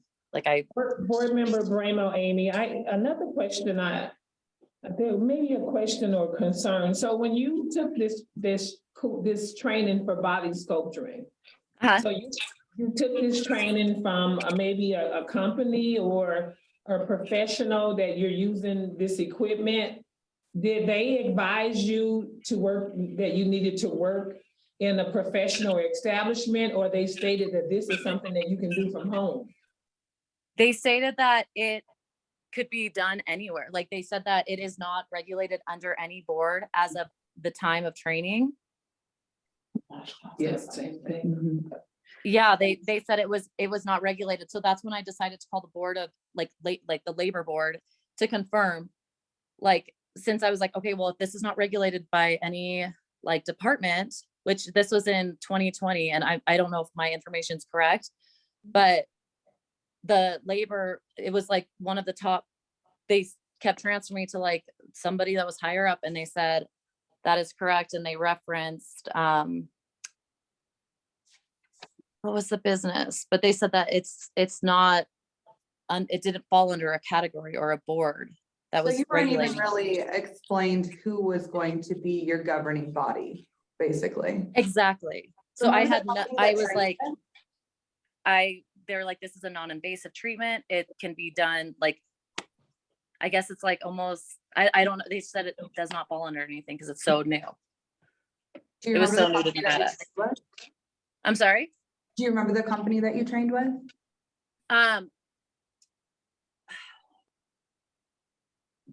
It was, I'm trying to think of the girl's name and the business. Sorry, I'm like drawing a blank. Yeah, no worries, take your time. Snatched by K, I believe. I believe it's K. Gotcha. Yeah. And then, did you have a question? Do you have the information from the governing body that you spoke with? Do you have an email that you can forward my compliance right now? It to say actually was, it was all over phone and, yeah, it was all over the phone. Okay. I never got any emails or any written.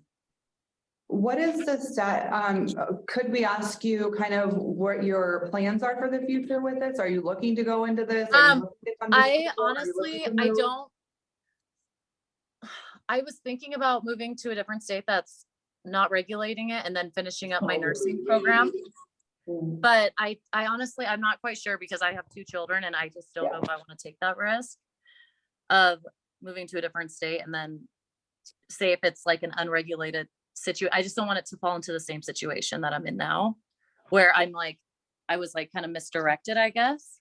Like, I just want to make sure that I'm compliant. So I think that I'm going to just go finish my nursing school. Like, I only have a few more courses left. But I got pregnant a year, or I just had a baby a year ago. So I'm like now like, okay, I can just go finish my schooling. And then, yeah, I think I'm just going to finish my nursing, but I don't intend on doing body sculpting. I think this is definitely going to be something that you're going to run into at other states. That's what I think. I think eventually, especially if it's not a regulated thing now, it's eventually going to become regulated. So it's just going to be. It is again and regulated. again, like, Yeah. Could you tell us the status of the Vigaro count? yeah, it's not, it like from the second citation or like the $2,000 fine, I immediately closed it down that day. Like, it's no longer I just deleted it. I said, you know what, I'll just figure out if I'm going to do I'll just have to get pictures eventually, or the people that I do have their contacts, I'll just use their few photos that I have. This is board member Douglas. I have a question for you, Amy. Yes. Would you like a non-licensed person working on you? I was worked on by a bunch of non-licensed people with the body sculpting. Yeah. Like, and because I can honestly say I never once had anybody have a side, like any sort of reactions to the treatment. I never had any, like, so.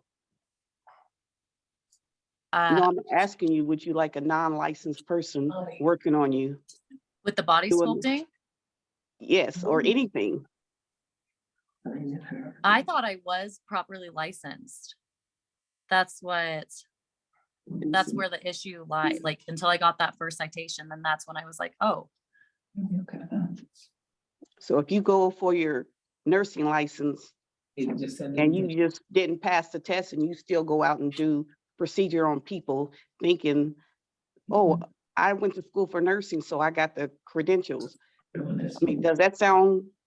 No, absolutely not. And that's I guess where I was misled was when I was trained, was that they told me that it was a gray area and that I got the full training and certification that I needed to be a properly licensed like body sculptor in Nevada. So I thought I was doing everything safe. They taught me like the sanitation, they taught me everything that supposedly felt like with anything. Just like if that lady that was previously speaking, she got trained by a professional who taught her how to use that machine. And that's how I kind of looked at it with my machine, is that I was properly trained on this machine, taught on the sanitation.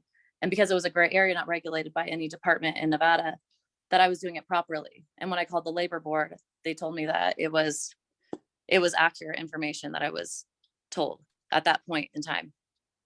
Okay, thank you.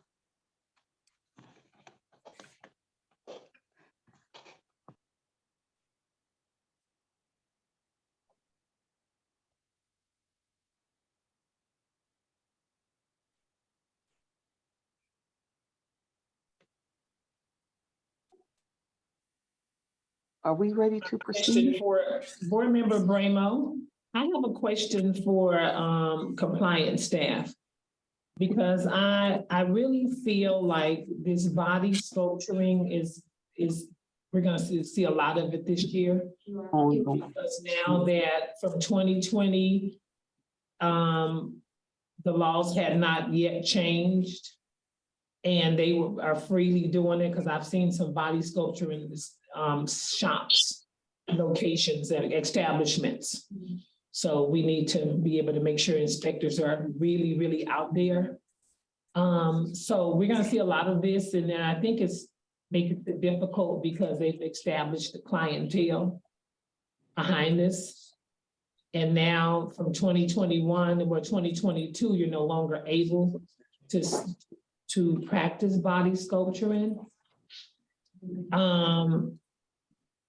I'm just asking the board, I'm just, my thoughts were, is to reduce the fine and fine for practicing at home. Operating without a license. Operating without a license, that's huge for me. But that body sculpturing, now that she's taken down the Instagram, she's taken down information. I think Amy knows that if she comes back before the board, it's gonna probably double. I just wanna hear the board's thoughts. Can I hear thoughts from any of the board members? This is Board Member Jeffers. I agree with you. I feel like this was such a gray area for so long, and I'm giving the grace period that we're also giving to other people, you know, to get the proper licensure to operate this machine. We should reduce it by that. Board Member O'Brien, I'm also in agreement on that. As a business owner myself, I can definitely understand why you would want to hold on to, you know, information before making a move. But I do feel like we're going to see this a lot. It is going to be something that we're going to have to maybe do case by case, but I do think that some flexibility needs to be thought of here. Only if they comply. Yes. With the compliance department. Yeah. If they're complying, if an unlicensed individual is practicing a service that wasn't under our jurisdiction at that time, and we see that we sent a cease and desist and they cease, but if they continue, for some reason, Amy, we're believing that you couldn't take your information down with this booking app situation, but we are trusting you that you're not servicing clients anymore, because the violation that I am serious about is individuals practicing at home without a license.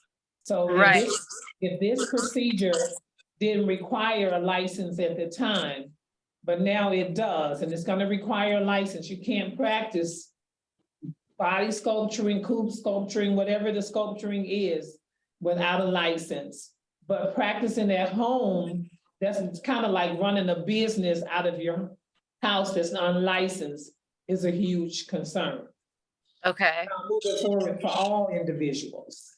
So can I make a statement? I think that on the cease and desist notice, you guys should like clarify that the things that need to be taken down immediately are like the social media accounts, the just state it on the notice, because I was just like, okay, I'll stop taking clients effective today. Like I will not take it, because that scared me. I was like, I don't want to get in trouble with anything. I've never been in trouble.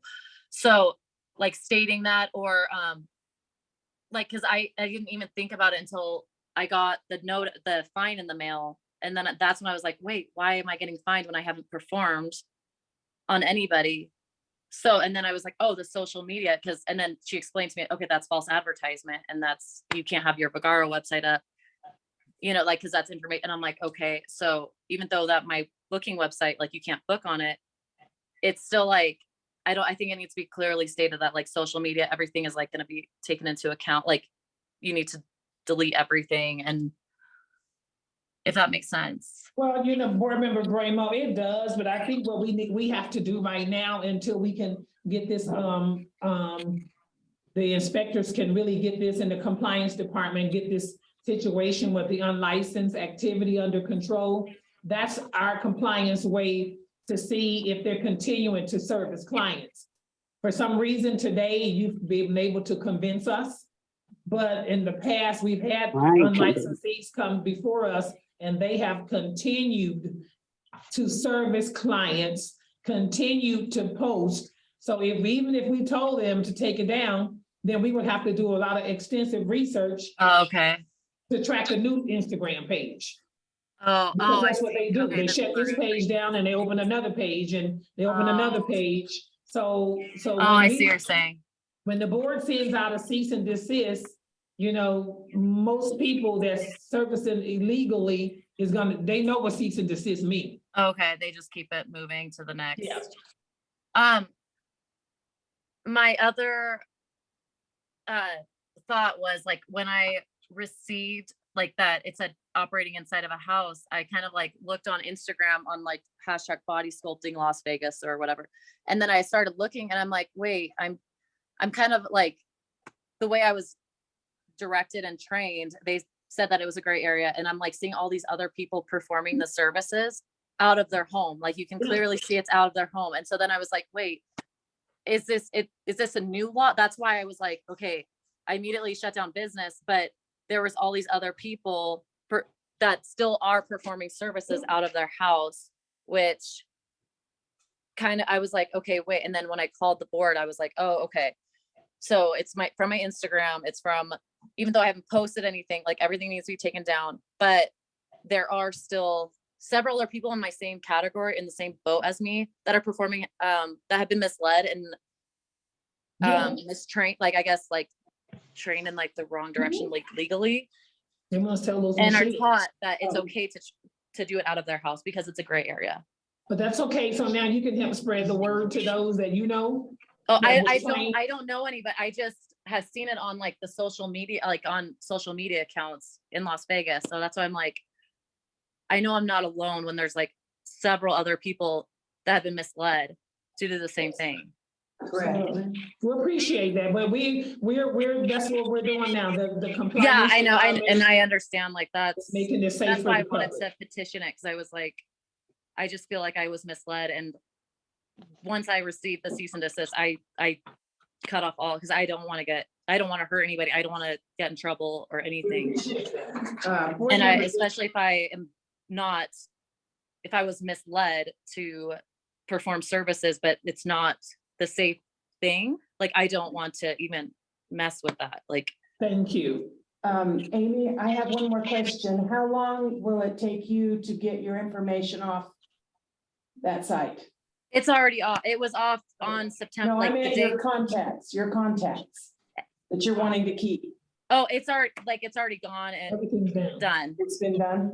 It's Okay. been done, like the moment on September, I think the second notice came on September, the month after I received my first notice.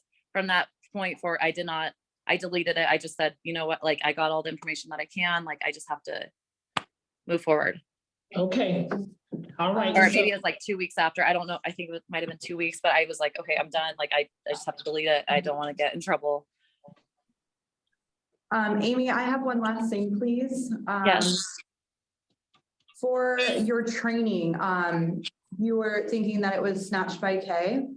I believe so. Okay, do you remember her name to be Cassandra Franco? Does that sound right? I believe so. It was like, I believe it was, yeah. Cassandra, okay, cool. Is there any I'm not way sure you about the last name.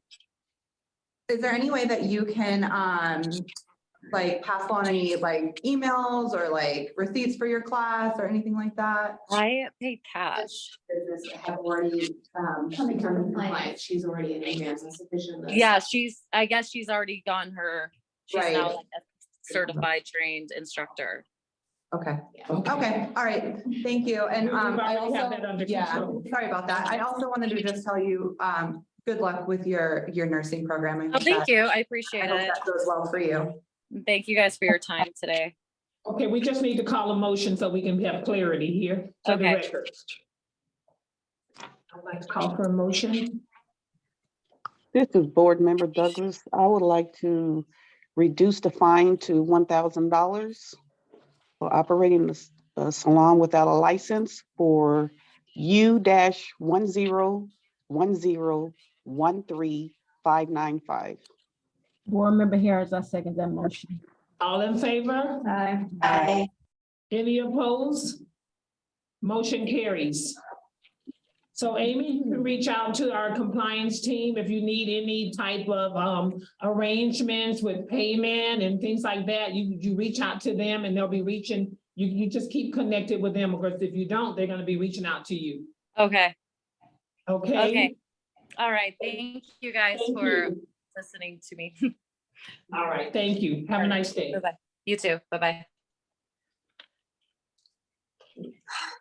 Petitioner, do we need to take a 10-minute break? Yes. At the pleasure of the. Yeah, let's take a 10-minute break, board members and participants, petitioners. 10 minutes, the time is 10:55. We'll be back at 11:05.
Okay.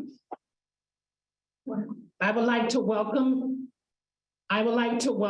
everyone back to the Nevada State Board of Cosmetology's board meeting. Today is January 9th, 2023. The time is now 11:07. We're ready for petitioner number 6. Is it Juliet Birch?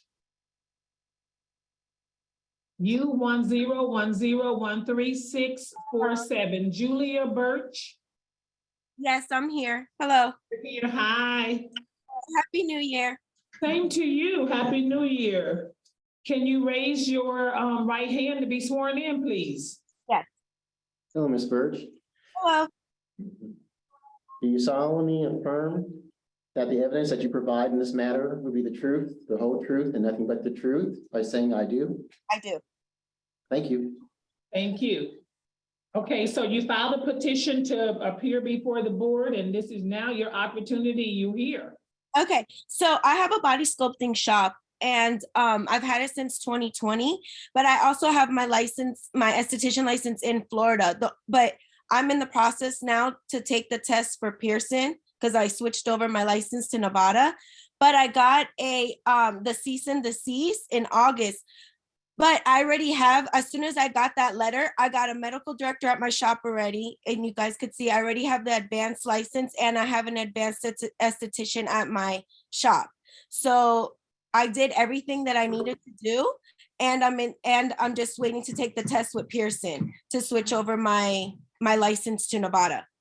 And the only reason why I didn't do it before is because there was no regulations. I was listening to everybody. There was no regulations for body sculpting. I've been doing body sculpting. I've had my license since 2016. But before that in Florida, there's no regulations there. So I was working with plastic surgeons. So I'm very knowledgeable in the field. But just when I moved to Nevada 4 years ago, there was no regulation. So I didn't switch my license. But I did everything now. And if you look, I complied to all the rules. I just didn't know that you guys changed the rules until I was issued a letter. And as soon as I got the letter, I immediately got a medical director. I already have a medical director at my shop.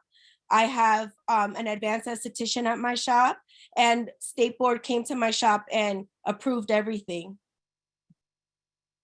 Okay, so thank you for that, but I have a question for you, Board Member Bramo. Okay, so I'm gonna walk through the steps where you just explained to us, okay? So I wanna have a thorough understanding. You're licensed, but you're licensed in Florida. Correct? Yeah.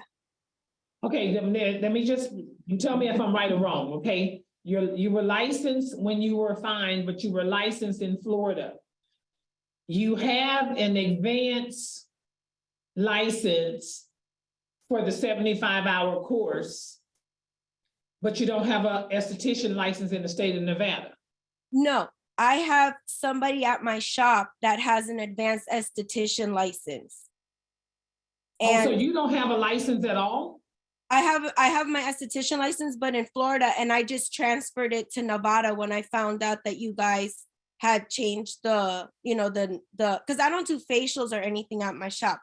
So I was just doing body contouring. So when I found out that you guys changed the law, I switched over my license to Nevada. So now I'm just waiting for Pearson to set me up a test because I already paid for everything to get switched over. Okay. Are you doing body sculpting now? Just my advanced esthetician girl is, and everything got approved. And I have a medical director at my shop. But that's required. You know that, right? Yes, I just found that out. But as soon as I found out all the rules, I got everything right away. So can we hear from the compliance department? Yes. We have to hear from them. Let me get my slides going.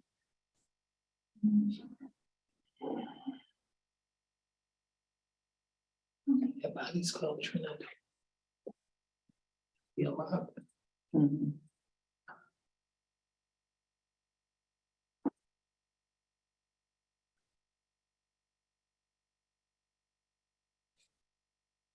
Okay, for Juliet Birch, we first received a complaint on June 23rd of 2022 for practicing without a license for body contouring, operating a salon without a license for body contouring, and then using advertisements which knowingly contain false or deceptive statements. That's because she was teaching body contouring classes as well. And it wasn't explicitly listed out on her website that you need a license to perform the procedure. Okay. So on August 25th, 2022, we followed up with our investigation from earlier in August, and she got her second cease and desist and a citation. So this is the information that was sent to us in a complaint. So it's Body by Juliet. She does the body sculpting, ice sculpting, licensed and insured. This was the information that pulled up on the business. So this is the actual physical business address, which is licensed with us now. So it was initially licensed in September of 2022. So a little bit after she got her second cease and desist and citation. Okay. This is a story from her Instagram. Sign up now for my master class, be your own boss for body contouring. This is an advertisement for the master class.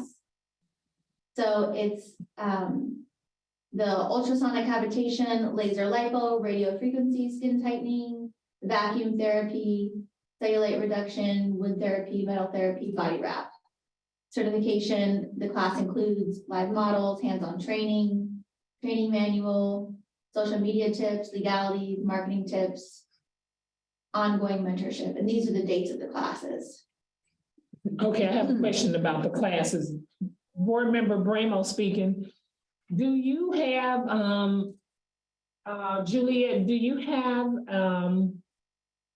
well, maybe this is a question for compliance. Once Juliet get licensed and she's getting ready to test for her esthetician license in Nevada, is there a reason why she didn't get a reciprocity? She is pending reciprocity. She needs to take her law exam. Okay, she just taking the law exam. I misspoke. I believe because the license, she needs to take her theory and law, just because the license from Florida is not identical to our license. So that is the inter-office policy for anybody from Florida with So us. she has to take a written and a practical, I mean, a written and a law. Just theory and law, yeah. Okay, the next question. Once she receives her esthetician license, will she be able to go right into an advanced aesthetic license? No, she would have to either she would have to grandfather in before that October 1st. So we do have the information about the classes removed. Are you still doing classes, Juliet? No, after I found out that I wasn't able to, I haven't done any classes. You can look at my Instagram. I haven't done any classes. I go out of state a lot. I go to Miami. I've been in Miami, and then during this whole year I was in and out of the hospital for a major surgery that I had. But no, I haven't posted any classes or anything. Okay, so. But do you do understand, in order for you to be able to perform or service any of these classes, you need to be an advanced esthetician? Yes, and at my shop, I was told that my girl that works for me, that's there, my employee, she's an advanced esthetician, that she is allowed to perform any of it, and she is allowed to also to do classes. She registered to do classes? Or they just perform classes? I'm not aware of them currently performing classes at that establishment. I can see if they're signed up for if you guys could just tell me, because everybody tells me something different. So if I could just get like the proper, the law or how to go about it for classes and whatever, I have no problem. I just would like to know like like what it is, because everybody has a different answer for me. That's okay. We're gonna get this kind of like settled today, so you leave with a good understanding of what's next. No problem. Because I don't think the board compliance was aware that your advanced esthetician was performing classes. She needs to be a CEU provider. No, she is not. But I was told that she was able to. So if that's not it, can you tell me like how I would go about to apply to perform classes, or will I be able to perform classes once I get my advanced esthetician license? I see that there's girls that are able to, like that own a shop, that are able to do the 75 hours as well. So they're certified by the board. Okay. They've already been approved to do that. So they'll give you the information. Okay, that's all I want to know. Yeah, that's fine. Yeah, I can reach out to you after the meeting to give you information on how to provide a course properly, right, on both. Board Member O'Brien, the photos that are on the screen and the last few that we've had up there for the classes, are those classes here in Nevada? Yes. Are those individuals licensed or no? No, so I have a lot of girls that fly from out of state. So some of them are Houston, Miami. A lot of them come from out of state. They're not here in Nevada. Okay, thank you. None of them are from Nevada? Some of them are from Nevada, but some of them are from like 2021, 2020. Nothing was regulated. Nothing was regulated then. Okay, thank you. You're welcome. I think this post on the screen is from November Black Friday sale, so November 26, 2022. So I think the only issue, Board Member Bramo, I think what we're seeing here in compliance, please tell me if I'm wrong, is that there was 2 cease and desist. Correct. Why was it This is from two? November. We give them This a one's- warning. Yes, This one's from November, that they're showing up now. Right, so And when she'd you- already received the cease and desist back in August. And she said she Yes, stopped but then. this class here was in Florida. This class here was in Miami. I haven't practiced it in my shop. I use my Instagram. I have a lot of followers, if you could see on my Instagram, just to keep like my business going. Does it state that it's in Florida? No, but I could state, I didn't even put Nevada on there. I could state next to Well, my. how, post, I how could would people know the difference? when they DM me, I tell them the address and stuff. I don't put it because I rent out a hotel, like a banquet hall. So I don't know the address until I get it, like about 2 weeks before class. Turn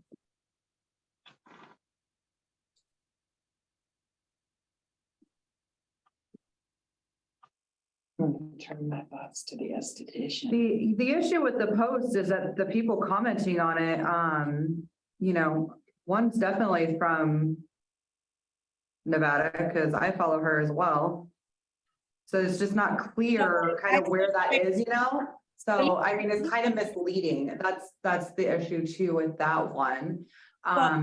Especially because, you know, you've already gotten the citations and understood that what you were going through, and you're going through the process of getting licensed and everything, and you're unsure about how to train. So I would just have figured that you would have put on there that this was definitely a Florida class because you were so unsure about what was going on in Nevada as far as the continued education goes too. Okay, well, next time I post, I could put like what state it's in, whether it's in Houston or Seattle or Florida. Yeah, and then after the meeting today, you'll for sure have all that information on how to get No problem. into the trainings. Yeah. This is Board Member Douglas. So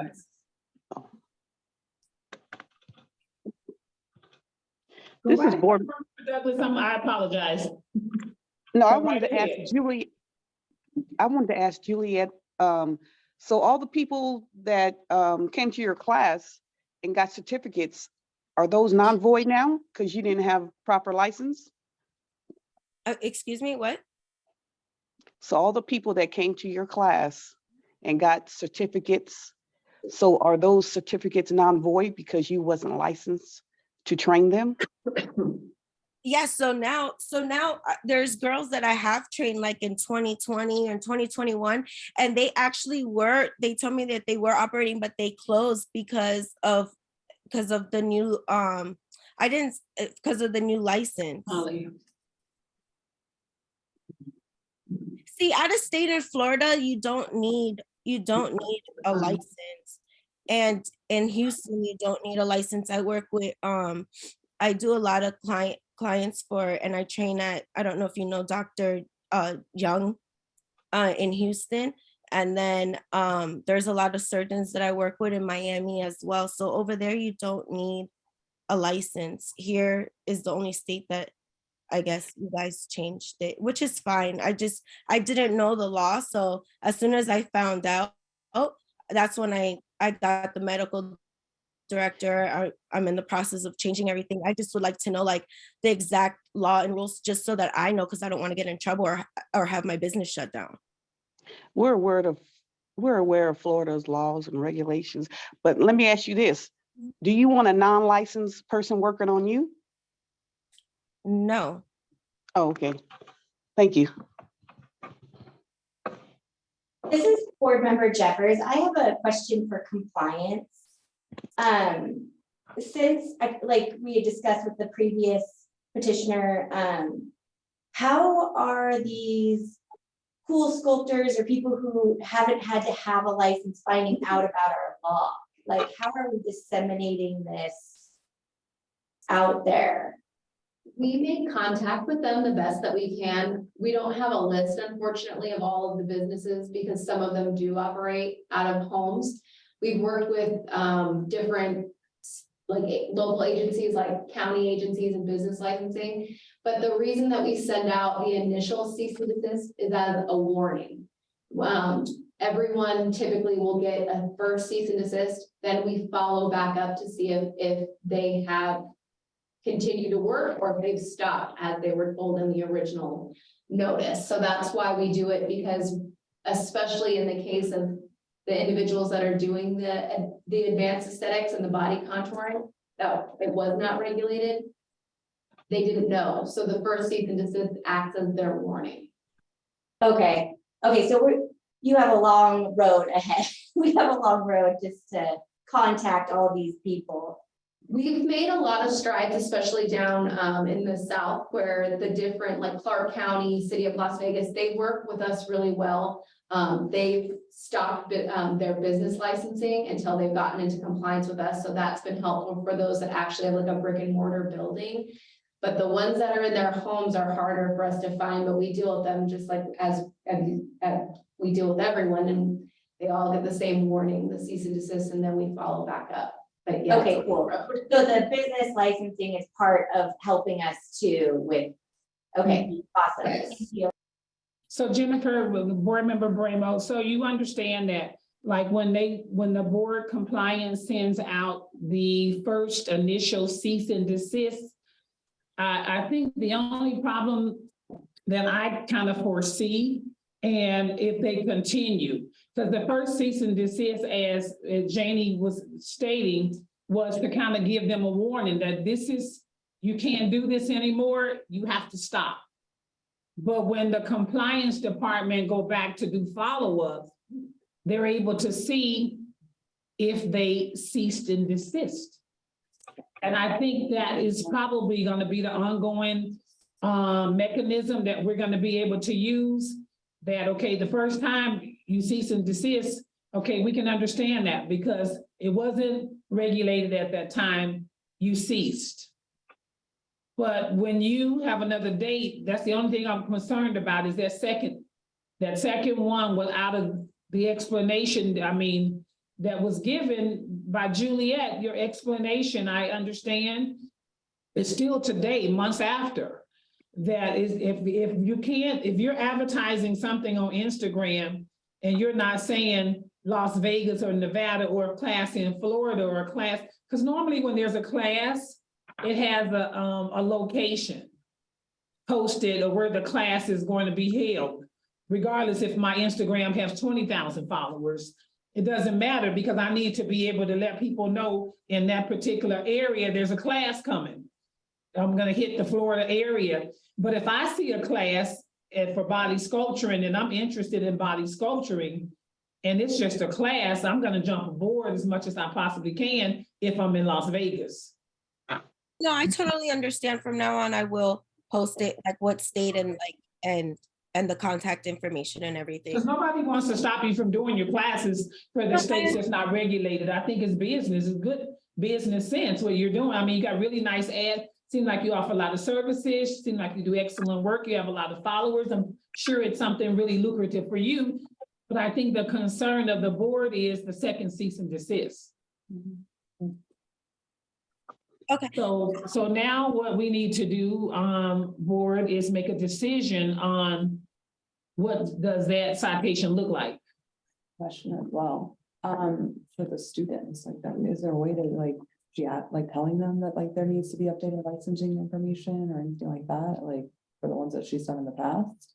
If we allow her to do the CEU in the future, is there a way to reach out to those students? Well, once in the future, she gets to do the CEUs, then she will understand that it's only to be for licensees. Janie said that. Right, but I'm talking about the past ones to make the staff's job easier. Is she able to provide the information so that they can get it? You're not gonna look bad.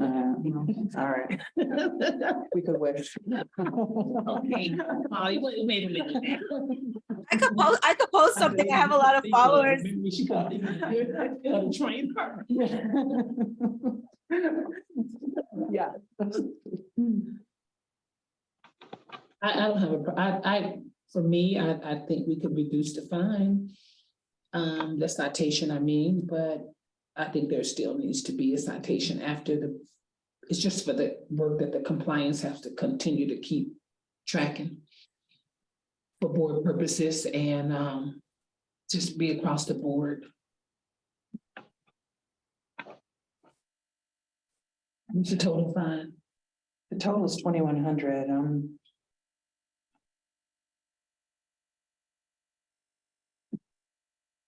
Because I mean, the esthetician was buzzing throughout the community in 2022, what you can do and what you couldn't do. Mhm. That was huge for us. That was I have one more question, sorry. Go right here, Jennifer. That was for Juliet. Juliet, do you own the salon or the spa or the space? I lease the space from, I don't own it. I lease it. I have a contract with them. I have a 5-year. With a commercial lease. I have a 5-year So- with them. Is our law that you have to be a valid state license holder to have a salon establishment? When I got the lease in 2020, there was no law yet for body sculpting because I don't do facials or anything at my salon. All I do is body sculpting. So originally in 2020, when I leased it, I got on my licenses because I am an esthetician in Florida, but since I wasn't doing facials, that's really the only reason, honestly, that I didn't switch over my license yet is because When did she hire? When did we change it in 2022? What month? January 1st, 2022. So But January I never 1st. received a letter in the mail or anything regarding that you guys changed the law. So I swear, I honestly did not know that you guys changed the law until I received the cease and desist letter. Then when I received the cease and desist letter, I went upon to get a medical director, advanced esthetician at my salon and Do you everything. have those dates? Huh? For the hiring? Do you have those dates that you hired them? I could get it for you. Yeah, I have her name, my medical director is Dr. Julie Woodward. Juliet, I do have a question though, as far as your salon and when you opened your salon and you're practicing with, I know there was something else I wanted to add in there. And I kind of lost track with, I'm trying to figure out whose responsibility do you think it is when we don't know that you're doing this, but you think we should have reached out to you to inform you that now that there's a new law, when. Well, how would I really- know? Well, how would we know that you're doing this unless someone turns you in? So that's Well, how, it's your responsibility for your livelihood to find out what the rules and regulations are for the state that you're working in. And That's whether you correct. need to have a license or whether you don't need to have a license. And our laws changed January 1st, 2022, not August. So you did 8 months there without trying to find out what laws that you were needing to comply to. Your jurisdiction. That's correct. Okay, I understand what you're saying. It's just for the other years, there was no, you guys didn't change the law, so I didn't. We understand that. So, We do understand that, but it's also your due diligence to make sure that you're staying in with what our current laws are in the state of Nevada, if you're going to work in them. And it's something that you already knew you need a license for as far as aesthetics go. And that you had that with other people in your salon. is, you know what it is also every year I renew my license for the shop and for and also for the county and everything. So nothing was told to me. So I honestly, innocently did not know that you guys changed it until I received the letter. As soon as I received the letter, if you see automatically within that month, I got an advanced esthetician at my salon and I got a medical director as well. So I complied as soon as I got that. State board came to my shop and approved my advanced esthetician for, my advanced license for my shop. So I complied. If I would have known before, 4 months before, I would have got it 4 months before. I understand. I think we all get that. We are all on the same page with you there. Okay, so don't think we're not trying, we're listening to you as well. I think what we're trying to figure out here is the issue. Well, I think the biggest issue is not that you didn't get the advanced esthetician for your shop, not that you didn't get licensed. We're not even talking about that issue right now. I think the issue is talking about that you're the person that's before us today that was continuing to service. You don't have a license. Yes, and Board Member Douglas, Juliet, if you'd have transferred your license, they would have gave you a rule book for regulations of Nevada. Okay, but I'm in the So is process. this the issue, Lauren? Was this the issue, right? Correct. And when she got her second cease and desist on August 25th, we didn't get her initial salon application until September 20th. So just 5 days short of a month. I was in surgery. I could send you guys my papers. I was in surgery. But was she still open? I had major surgery. There was nobody working in your shop? No, my salon was closed. People came and it was locked. And then finally, when I was able to return to my shop, State Board came, and that's when I got my licenses. But I could send you guys all my hospital papers and my surgery papers that I was in recovery. I was in surgery during that time. Okay. Time to make a decision here.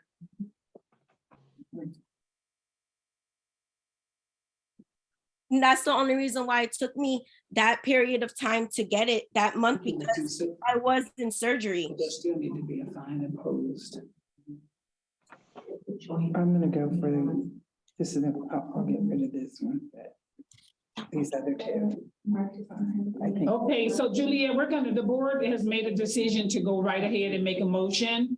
We're taking in consideration some of the things that you brought to our attention, which we appreciate that, and thank you for getting into compliance, and the best of luck to everything that that you have in your future endeavors. But we have to make a decision based on the information that was given to us through our compliance, okay?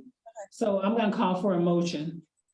Board Member Ditzler, I'm gonna make a motion that we uphold the $1,000 fine for practicing without a license and using the $100 for using advertisement which contains false or deceptive statements.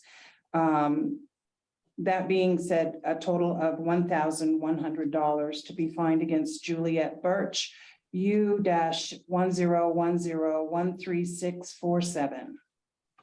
Can I get a second, please? Board Member Douglas, I second that motion. All in favor? Aye. Any opposed? Motion carries.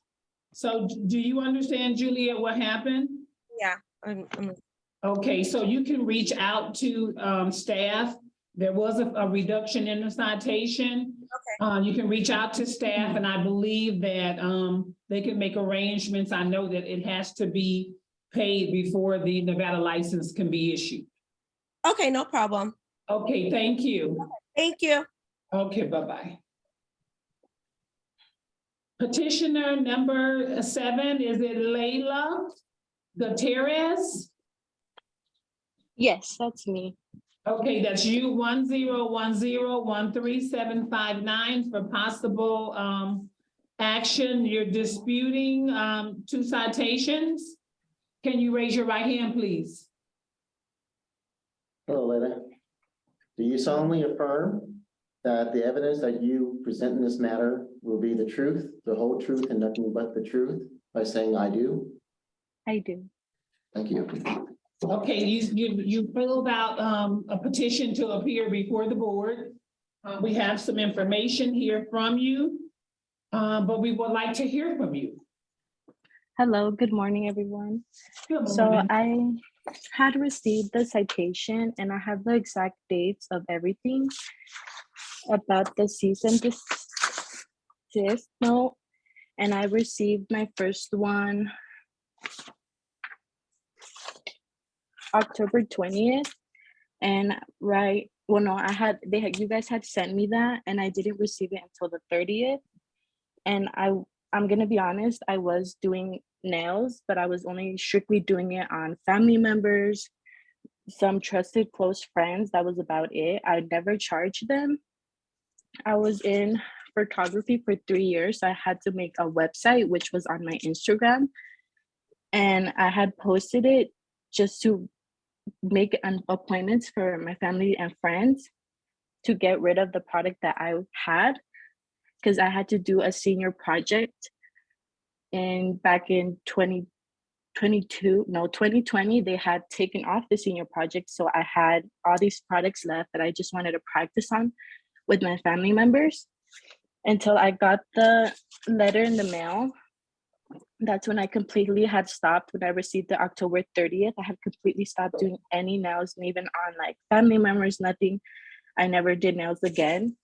But I just I didn't know I received the citation until the 30th, because that's when I got it in the mail, but I had already gotten charged the 26th. And that's why I'm here to say, and now I'm already enrolled into cosmetology. I've been over a month into cosmetology, but like I had said in the petition, I had already been enrolled. I was waiting to be set into school. And I have my enrollment agreement for cosmetology. And then I also have my high school transcript to show that I was in photography, and I had to make a website based on a business that we had to do in that class. That's good. That's good. I understand that. I like that. And then I So also can have we- my physical portfolio from photography too, of some pictures that I had to take, and then my online portfolio, which was the website. Okay, so Board Member Bramo, I just have a quick question for you before we ask for compliance. So you're in photography and you have to take a picture, you have to take pictures, but did you know that you were taking picture of servicing on Instagram, the pictures of a business that you had to have a license to perform? I didn't know that I had to have a license. I was just doing it as more as like a hobby because I wanted to get rid of the products I was using. But I never knew I had to use or get a license until I found out. And that's why I enrolled into cosmetology, because I want to still do it as a hobby. Okay, well, I'm confused. Okay, so you're saying that you like doing nails as a hobby. Mm-hmm. But your Instagram page doesn't show that you're charging anybody, do it? Through the website. So your website doesn't say they have to pay anything, do it? Yeah, but I had to put on through photography, I had to basically build the website as like if I was doing it in real life. So I had to put like fake services that I would look up through other like nail techs on the internet or even here in Carson to see what are their price ranges. That's why I had posted it through my Instagram too, but I wasn't ever charging them. Like it was just a kind of like a reference. And I have a like little thing that says, this is what my website would look like if I were to get licensed. Okay, so you wasn't charging people money, the money wasn't going through. As long as money wasn't going through and if you wasn't charging people and you don't have that posted, then I can consider. But can I let compliance let us see what's on there first? Yeah, Okay. but it was on there. I just never received the money, but it was on there. Let's just see what was on there.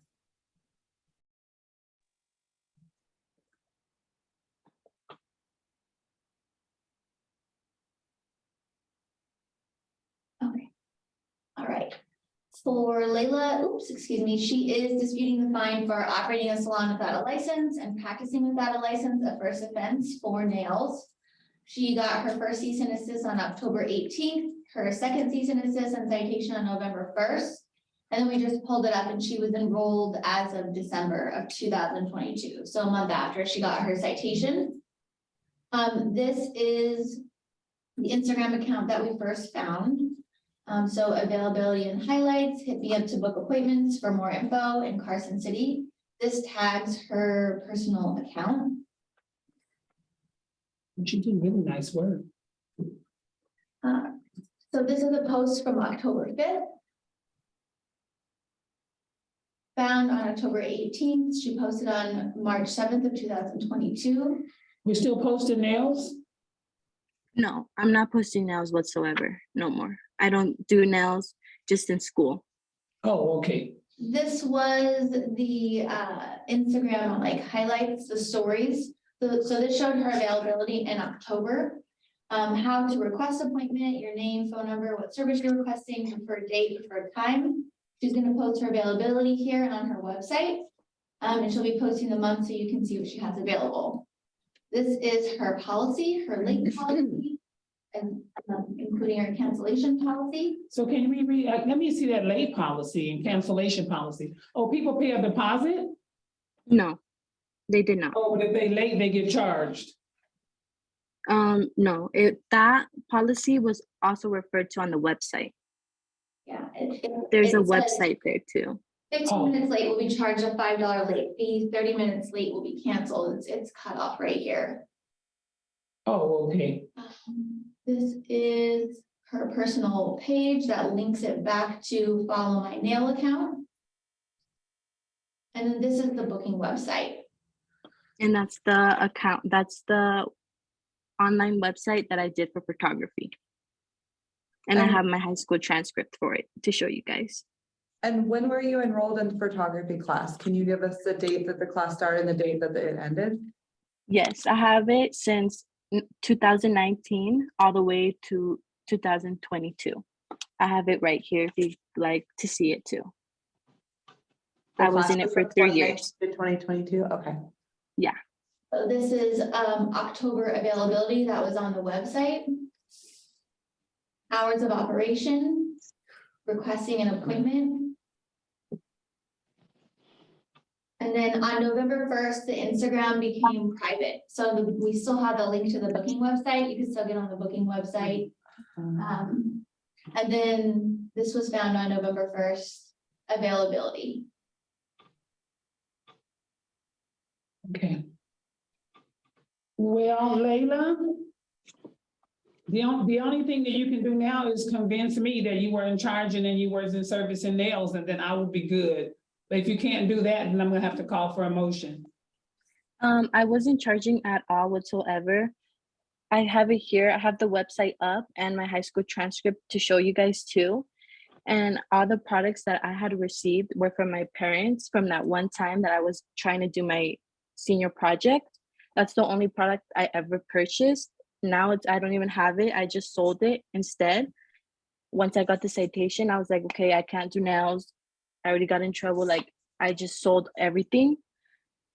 And yeah, I wasn't charging whatsoever. Those prices were up, but just for strictly for that website that I did for photography. And here are some pictures from photography that I did take. I even have like my glitter one that I had taken of my glitters. And I was strictly not sure. It was all family members, and they would try to give me tips or be like, here, like this is for you can stock up. And I would strictly say, no, I'm only practicing. I just want to get rid of this product. I was never charging. So your parents purchased the product for you for your senior project?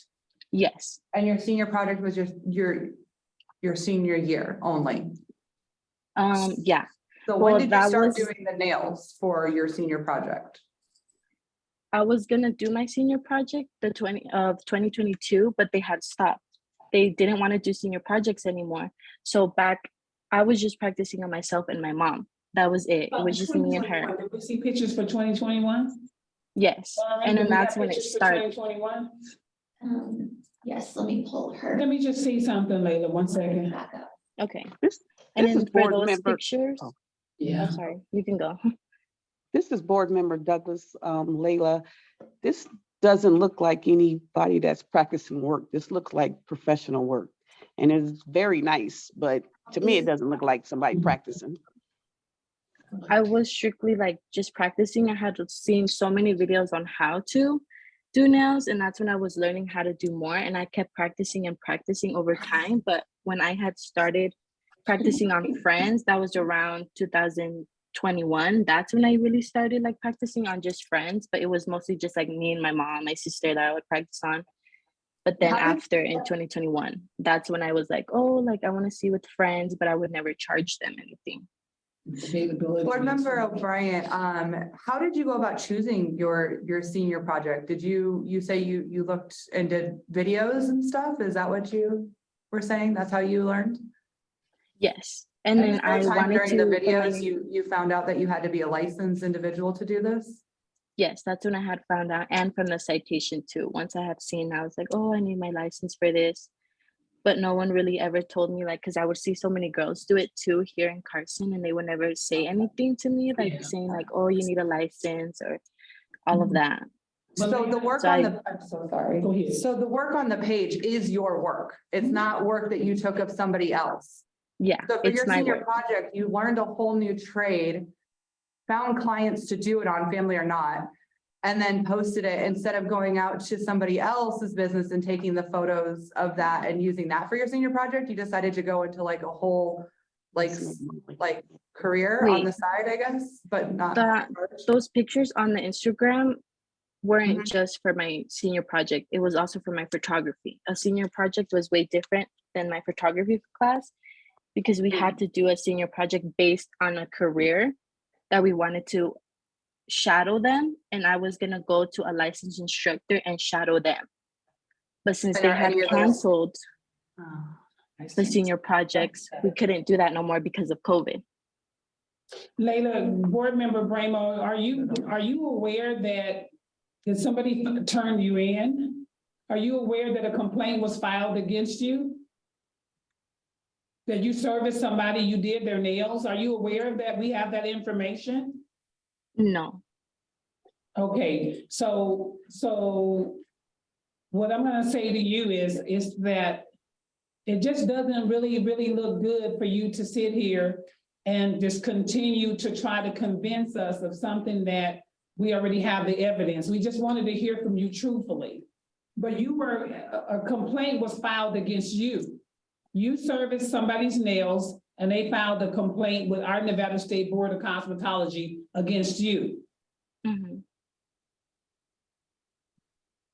So if you have a project, so now that you're in cosmetology school, I'm happy that you understand that, you can't practice for pay. You shouldn't be practicing unless you're practicing in the school environment. Okay? So right now, there's really no other questions. We were just trying to really give you an opportunity to be truthful with us. And so in the future, just be truthful. I mean, we have enough evidence here, but we want to believe that you were doing this for your photography course, but there's too many aspects to it. There's a price list, there's availability. Yeah, and I had to put that. There's clients, and we just researched and we found more. That's why we were walking around. We were looking at more information from you. So I'm gonna ask the board, all I can do now is uphold the compliance team. They work really hard out there to try to make sure that this profession stays with licensees, that you're not servicing clients at home, that you're not servicing clients for pay, that everybody's working with a license, because this is a health and safety regulatory board as well. Mhm. Okay, so I'm gonna ask for a motion to be called. And then we can talk about, when the motion is called, your next steps. Okay. Can I ask for a motion, please? Board Member Ditzler, I'll make a motion that we uphold the citation of $2,000 for Layla Gutierrez, U-1010137959. It's Can I Board get a Member second, Douglas. I please? second that motion. All in favor? Aye. Any opposed? Motion carries. So Layla, now that you're in cosmetology school, you need to reach out to, or compliance will reach out to you, because you would have to make sure that this fine is paid before that you can get licensed in the state of Nevada. Okay.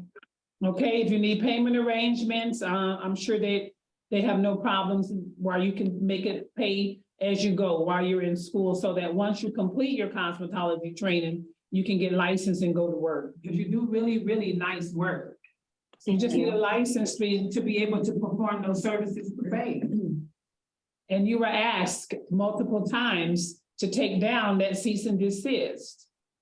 When the board sends a cease and desist, that's exactly what they mean. Okay? Okay, thank All you. right, thank you. The next petitioner is petitioner number 8, is Tyler Stinson. OBO Cookie Cutters, is there a Tyler Stinson available? Yes, that's License? Okay, it's S188207.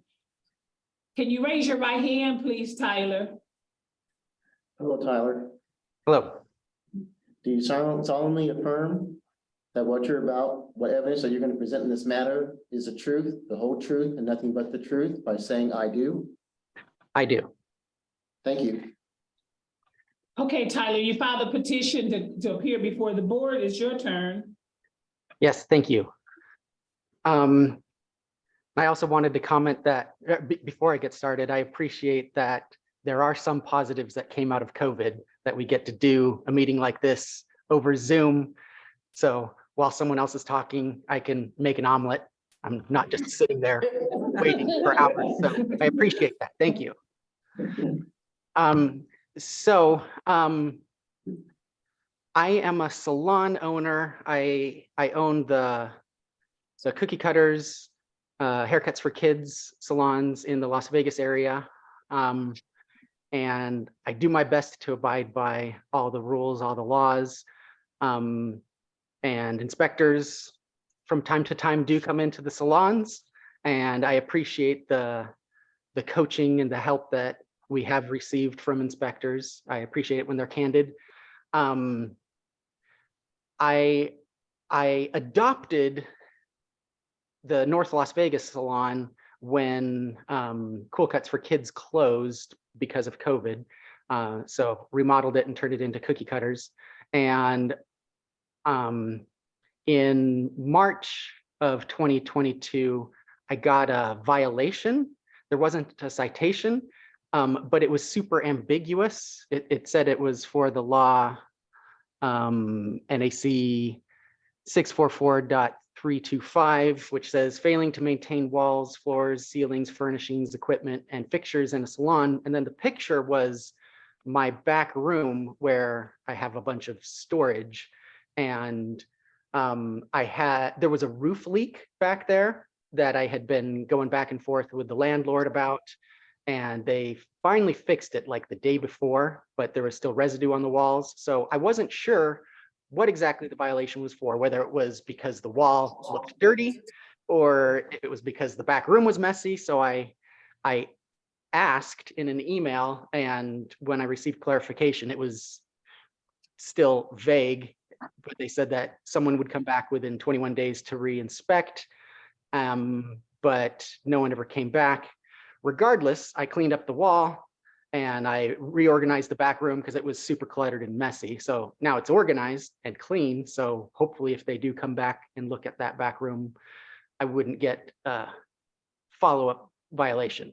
But I forgot there was another detail. That specific day when the inspector came in, I had a brand new stylist working. She had just got her license. It was her first day. And I'm not sure exactly what happened, but the inspector saw that stylist doing something that wasn't good. And she had a talking to, and I don't think there's any record of that because there wasn't any violation or citation issued. But I'm just speculating, but I feel like this violation that I received was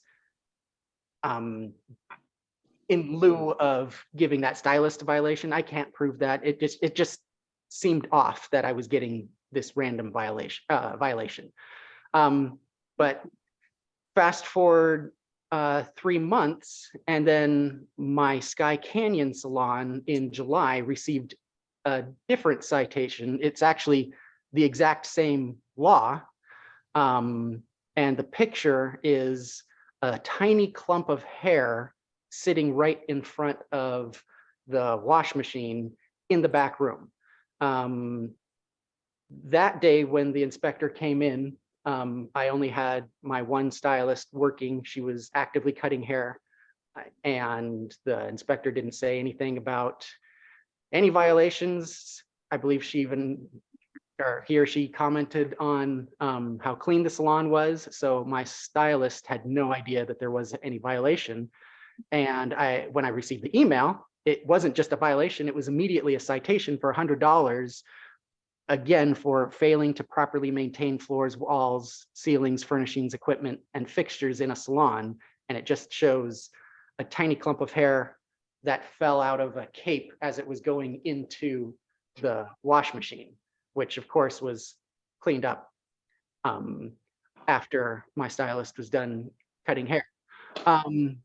So I was bothered by that, and I replied by email to the inspectors, and this one was removed, but I was really bent out of shape that it went immediately to a citation, and it seemed very frivolous.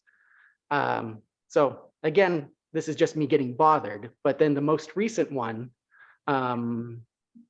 October 26th of 2022, back to my North Las Vegas salon, I got a new citation for NAC 644.315, which happens to be a law that has been revised, and it's about the exhaust system in the salon.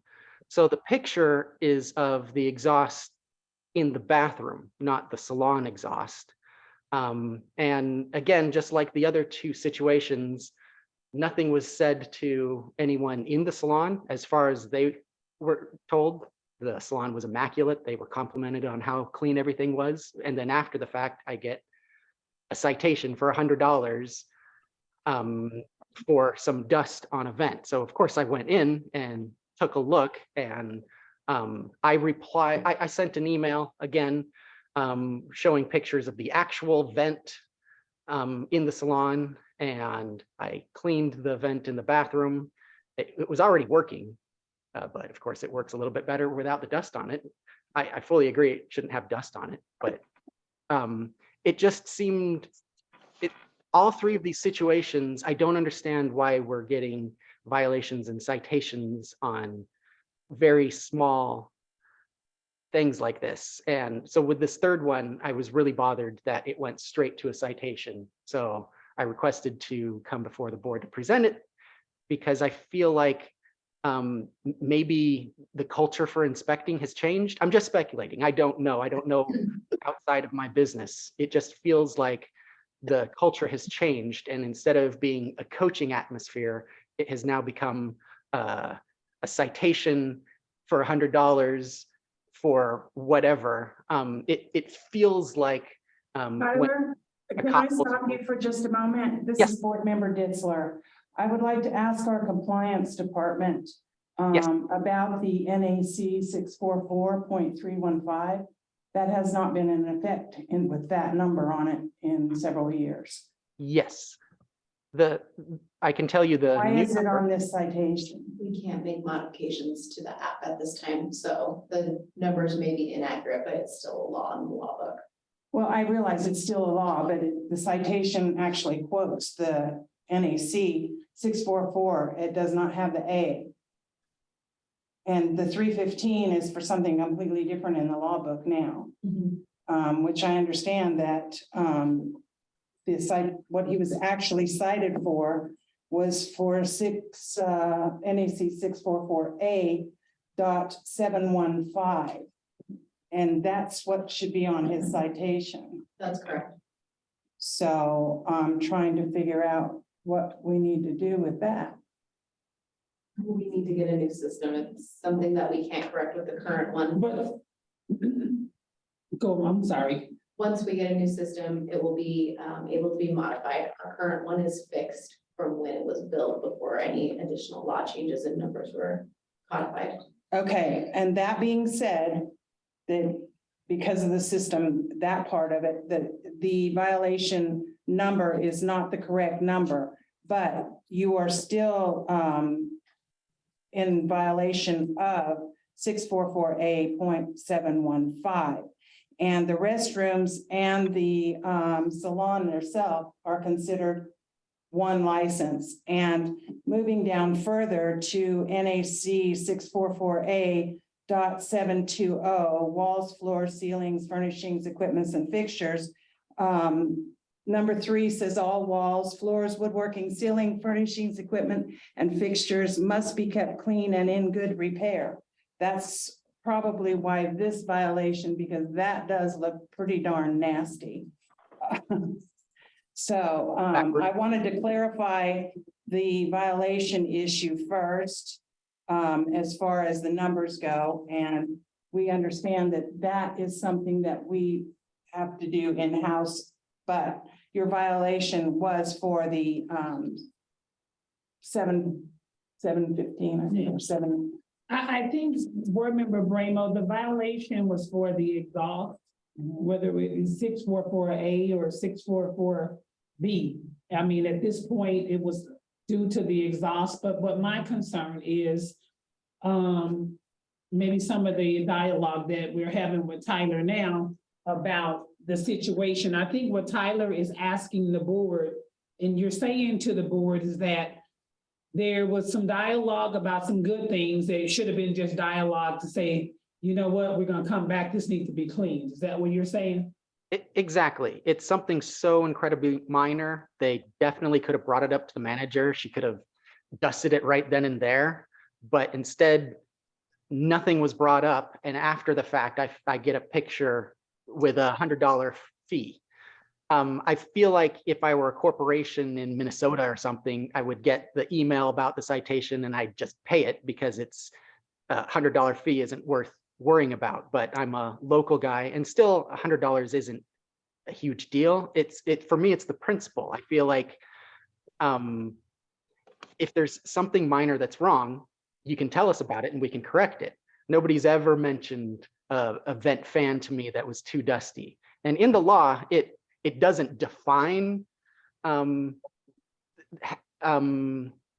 the exhaust is supposed to be functioning. It just says acceptable to the board. So that is, it's according to you guys, and I don't know exactly what is acceptable to the board. You guys very well could have said, oh yeah, it's dusty, but that's just fine. I disagree. I think it was too dusty and needed to be dusted, but it's a matter of someone's opinion. But Tyler, Board Member Bramo, it was dusty, and you know that. Oh yeah, I agree.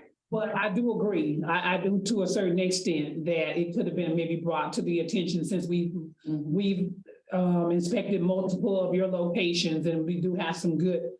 There's some good comments made by the inspectors about the other places being immaculate. I think that for me, I don't see a problem with us. I don't see a problem. I think that we should be able to take away the fine for the simple fact that it is in a stockroom location, but I think it probably should be a warning as well. That is fair, and how I felt it should have gone originally. And that's why I wanted to bring it before you. So can we get a board member to, I mean, any other comment? Come on, board members, I want to hear from you, because I mean, what I'm hearing is that vent exhaust is in a stock room and his locations are very immaculate kept. And if sometimes we have to be in a working relationship too with our establishments, because that's part of what we're here for to do. I mean, without our establishments, we wouldn't have you wouldn't be able to hire our licensees and be able to service. So for me, I would probably have said, if the other places were in such good condition, that you need to keep your exhaust clean. Of course.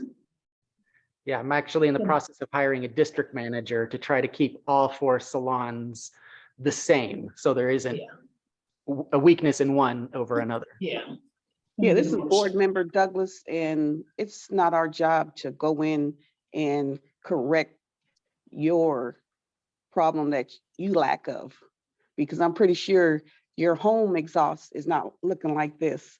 So when an inspector goes in, you know, that's part of their job to, regulate. So it's not their fault that your exhaust looks like this. So, but I understand. Thank you. I agree. I think it should be an education between the salon owners and the inspectors. I do think it is, like you said, a known that it should be kept clean, but an exhaust is sometimes overlooked when you're running a few different businesses. So I appreciate the fact that you're hiring a district manager, getting it on point. So, maybe no more education needs to happen, but I definitely can understand your frustration with that the communication wasn't there. And it could have been because, maybe a manager, you weren't on site. We won't really know the reason for that inspector's decision, but thank you for, sending the photos of it being clean afterwards. And I think I agree with Madam President that it should be maybe waived. And we do thank our inspectors for doing their inspections. That's what they're to do, is to make sure that, the health and safety and sanitation of all salon establishments. So we understand you and you understand us. So we shouldn't have this issue anymore, right, Tyler? That's right. Okay, I'd like to call for a motion, please. This board member Douglas, I would like to waive citation S-188207. Can I get a second? Board Member Ditzler, I'll second that motion. All in favor? Aye. Aye. Any opposed? Motion carries. Thank you, Tyler. Thank you. I appreciate your time. And if you don't mind, I have a quick question. In the state of Nevada, are we allowed to do ear piercings, or do you need to have a special license for that? Yes, that's through the health department with the body art and tattoo. So you'll go through their piercing department for that. All right, so I will look into that. Thank you. And if you have any other questions, Tyler, we have a code compliance team here. You need to reach out to the board staff. Yes. Okay. All right. Thank you very much. Have a nice day. You too. Petitioner number 9, is it Estefany Zamara, ST 101014670. Are you present today? Yes, I'm here. Oh, okay. So can you raise your right hand, please, to be sworn in? Do you solemnly affirm that the evidence that you present today in this matter will be the truth, the whole truth, and nothing but the truth? By saying I do? I do. Thank you. Okay, you filed a petition to appear before the board. It's your turn. Hi, how's everybody doing? Happy New Year. My name is Stephanie Abraham Zamora, and I requested to appear before the board because I got a letter at the end of October. The letter was sent around August, but it was sent to a previous address. So I received it. It was stating that I was practicing nails without a license. I was practicing nails on my family members. But when I started school, I was told by school that I wasn't allowed to do anything at home.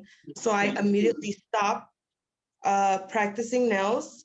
Now I only do it at school, of course. Okay, can we see we want to hear from the compliance department. Okay.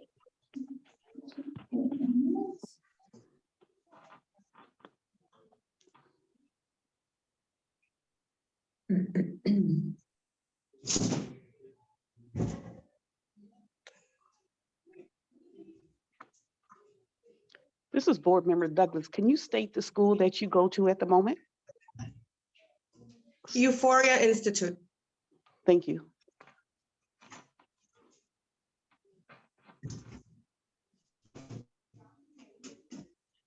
Okay.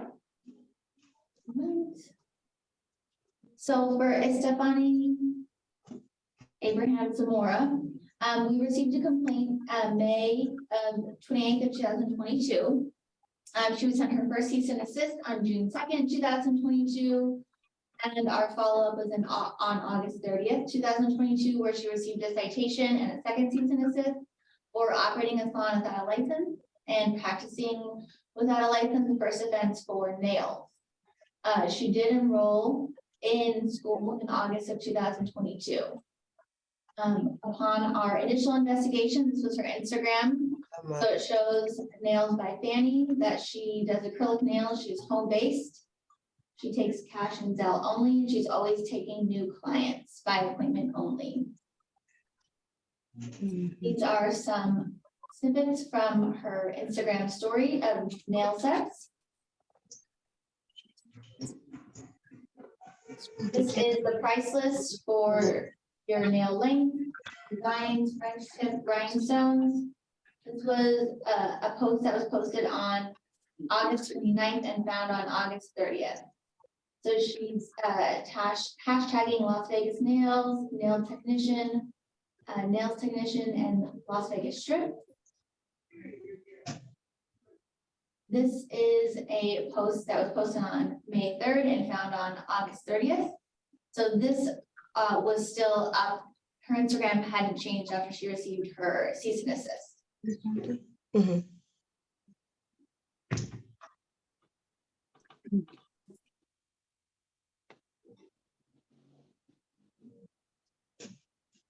is a second account that we found of hers, of Nails by Fanny. This was found on August 30th of 2022. So this was posted August 2nd, found on August 30th. At this time, she would have been enrolled between dates. This is a picture of her business card. This was posted on July 13th and found on August 30th.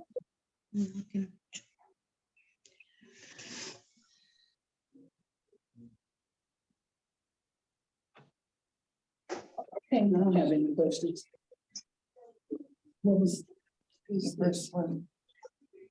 This was somebody she thinks that did that. Under. I don't have any questions. Any other board members have any other questions? Can I get a board member to make a motion, please? Board Member Ditzler, I make a motion that we uphold the fines for Stephanie Zamora. This board member. 2000 I'm sorry. I'm sorry. Go ahead. To uphold the citations of $2,000. Her license number is, or ST 101014670. It's board member Douglas. I second that motion. All in favor? Aye. Any opposed? Motion carries. So, Estefani, do you understand what just happened? Yes. Okay, so the board just made a decision to uphold the evidence from the compliance department. There was two cease and desist issued, and you refused to take those down, and it causes, this is the after outcome. But I can say that they will make arrangements with you and you have time to make payments. You just won't be issued an actual license until the fine is paid in full. Okay. Okay, thank you. Our last petitioner for today is petitioner number 10 is Elisa Alverderin.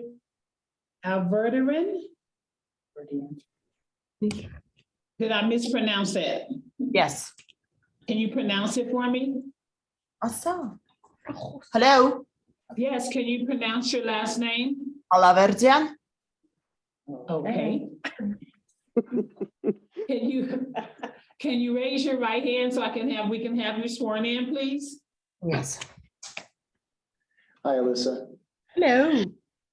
Do you solemnly affirm that the evidence that you present in this matter be the truth, the whole truth, and nothing but the truth by saying I do? Yes, I do. Thank you. Okay, so you filed a petition, you re-petitioning the board. Right, this is your second time? Yes.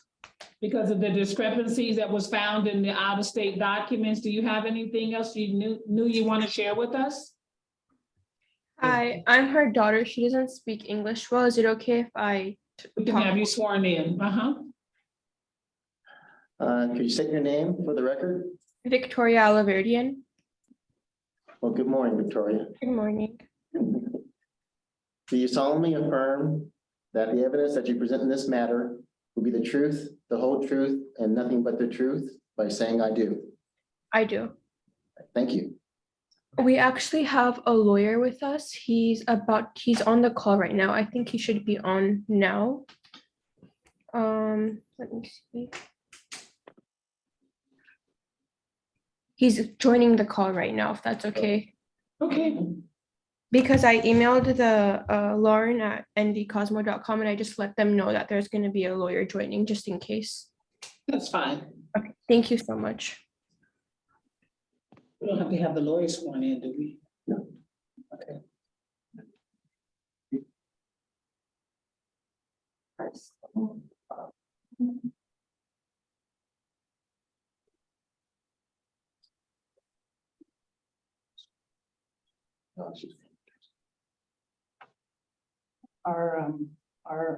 Our staff, our office, they didn't know that there's an attorney. No, or she would have been placed first on the agenda. First.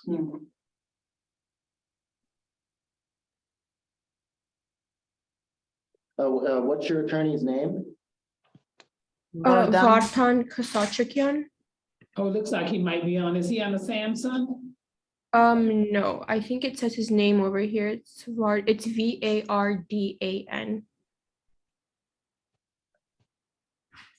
Maybe we can go down. There he is. There he is. Barden. Yeah. Okay. He's about to connect to the call right now. Lawyers argument. Okay, so let's go ahead. We can go ahead and if your lawyer has anything to say, then we don't have a problem with him being allowed to speak, but we want to be able to hear from you. Because I know that this is a repetition. We've heard from Ms. Alyssa in the past regarding the documents from out of the country. So we wanted to make sure that when you repetition, you must, it's in the law, you must submit additional new documentation. So do you have any new documentation that you submitted to our compliance team? Yes, she submitted the appeal and then she went to the Board of Cosmetology in Vegas and she asked if there was anything else that she needed to submit and they just needed to see the papers from where she got her training and we showed them and they said, and then we got this letter mailed that we just have to join the meeting and that's it.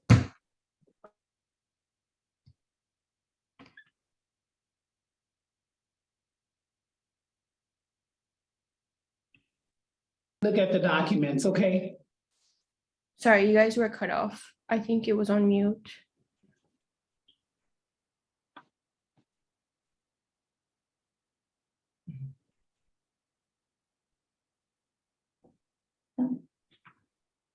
All right, so this was her initial reciprocity application. This was a document that was submitted on April 12th, 2022. She was sent an unable to process letter due to the fact that it's apprenticeship hours and the microblading, shading and shaping 600 hours, were unable to accept those hours because it's out of scope of practice of any of our licenses.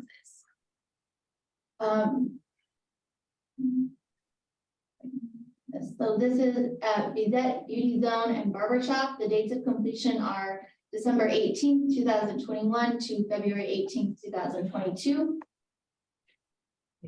Can we make a comment in here, because you cannot do the 1,800 hours that says on there in 3 months' time. And if you're apprenticing, then you need twice as many hours. So, but that's not in our state. That apprentice was not in our state, correct? Correct, yeah, we can only accept Nevada for this. The second part to her initial reciprocity denial was because discrepancies were found with the attendance dates according to her application that she physically typed into us. So she said that she started beauty school in September of 2021 and finished in March of 2022. The lawyer's on the phone right now. Is it okay if he talks like this from the phone? Yes, he can speak. Go right ahead. Good afternoon, ma'am. How you doing? Good afternoon. Do you have any difficulty hearing me? Should I speak up? No, you're fine. We can hear you very well.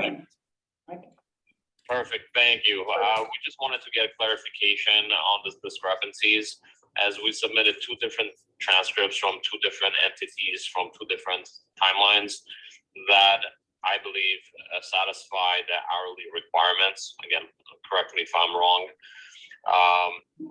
I believe there were a total of 3,600 hours submitted to satisfy the hourly requirement.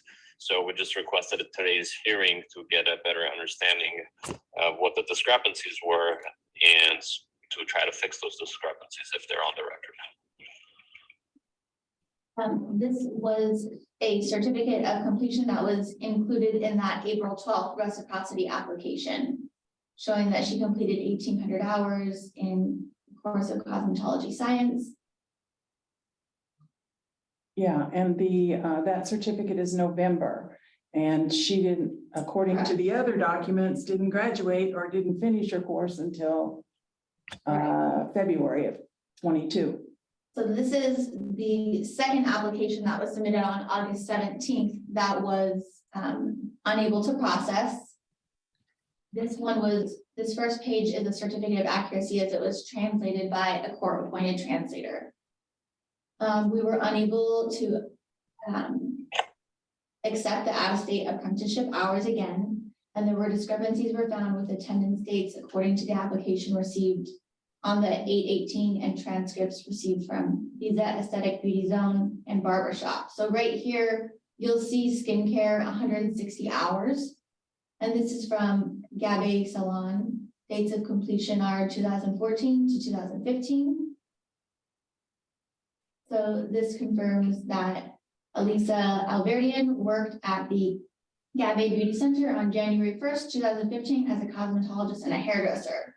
She was dismissed on November 1st, 2015 on the basis of her application per her application. So this is a translated document that was turned in. This is a translated diploma. So issued to Elisa Alverdian and certifies that she had graduated the 2014 and 2015 Gabe Beauty Center courses and has received the qualification of a hairdresser and manicurist. I thought she was a hairdresser and cosmetologist. This is the document that she brought in for the last board meeting as the skincare hours have changed. Okay, so I think at this point, for Melissa, and I couldn't remember the daughter's name for the attorney's reference. We have our compliance team. I'm not sure if you heard everything that they were saying and the reason why they're not going to be able to accept the documents because of the discretion, the difference in the hours. There's an hour difference, date discrepancies, and apprenticeship. And apprenticeship discrepancies. So we can go through it one more time. Can you go through it one more time so the attorney can have a thorough understanding of what's been evaluated? Yes, so this was one of the documents, the student transcript that was sent in on the April 12th reciprocity application. And reasons why we were unable to accept and unable to process. One of them being that it's an apprenticeship hours. We don't accept out-of-state apprenticeship hours. And microblading, shading and shaping, 600 hours is not within the scope of practice of any of our licensees. Here on the certificate, it shows that her dates of completion were November 18th, 2021 to February 18th of 2022. This is the second part of why it was denied, is on the physical application that was sent in for the reciprocity. She said that she started beauty school in September of 2021, and she completed in March of 2022. And this is an additional certificate that was submitted with the April 12th documents, showing that she completed 1,800 hours course of cosmetology science. And this was completed on November 15th of 2021. Where previously the dates of the other certificates for this slide were December 18th of 2021 to February 18th, 2022. On the second reciprocity application, this is a translated certificate of accuracy for the translation. We were unable to accept the second application because discrepancies were found with the attendance dates according to the application that we received on August, and the transcripts received from Bizet, Aesthetic Beauty Zone, and Barbershop. So this here shows skincare of 160 hours, was completed at Gabe Salon from 2014 to 2015. And there was a letter that was included, a reference letter that's confirming that Elisa Alberdian worked at Gabe Beauty Center on January 1st, 2015 as a cosmetologist and a hairdresser. She was dismissed on November 1st, 2015 on the basis of her application per her application. This is a diploma that was submitted on August 17th that certified that she has graduated the 2014-2015 Gabe Beauty Center courses and has received the qualification of a hairdresser and manicurist. And on her previous petition, this is the document that she submitted for review. She would like us to review the new document that she presented with 180 hours of skincare, when the original translated document that was submitted on August 17, 2022 shows 160 in hours. Okay, Board Member Bramo, for the attorney, do you have any other questions for the compliance team and the information regarding the information that was submitted? Well, I was just trying to understand where the discrepancies were, and thank you for shedding some light on it. As it refers to the Bizet Beauty Zone for the days from 2021 to 2022, it seems like there's a discrepancy in what was submitted and what the transcript shows, which to me signals a mistake either on part of the school or on part of Alyssa in getting the correct dates to you. Now, if we request an addendum or a clarification from either the school or from the board of the Bizet Beauty Zone, of course, to underscore and explain the discrepancies in dates, would your board, Nevada Board of Cosmetology, reconsider the application? For Bizet Beauty Zone, because it's apprenticeship hours. No matter, even if the dates were correct. At this time, because the state of Nevada does not accept out-of-state apprenticeship hours, we will not be able to accept the hours. Understood. And the same is true for the Gabi Salon for the courses completed in 2014 to 2015. Those are expired. 2014, 2015, have those hours, was she licensed at that time?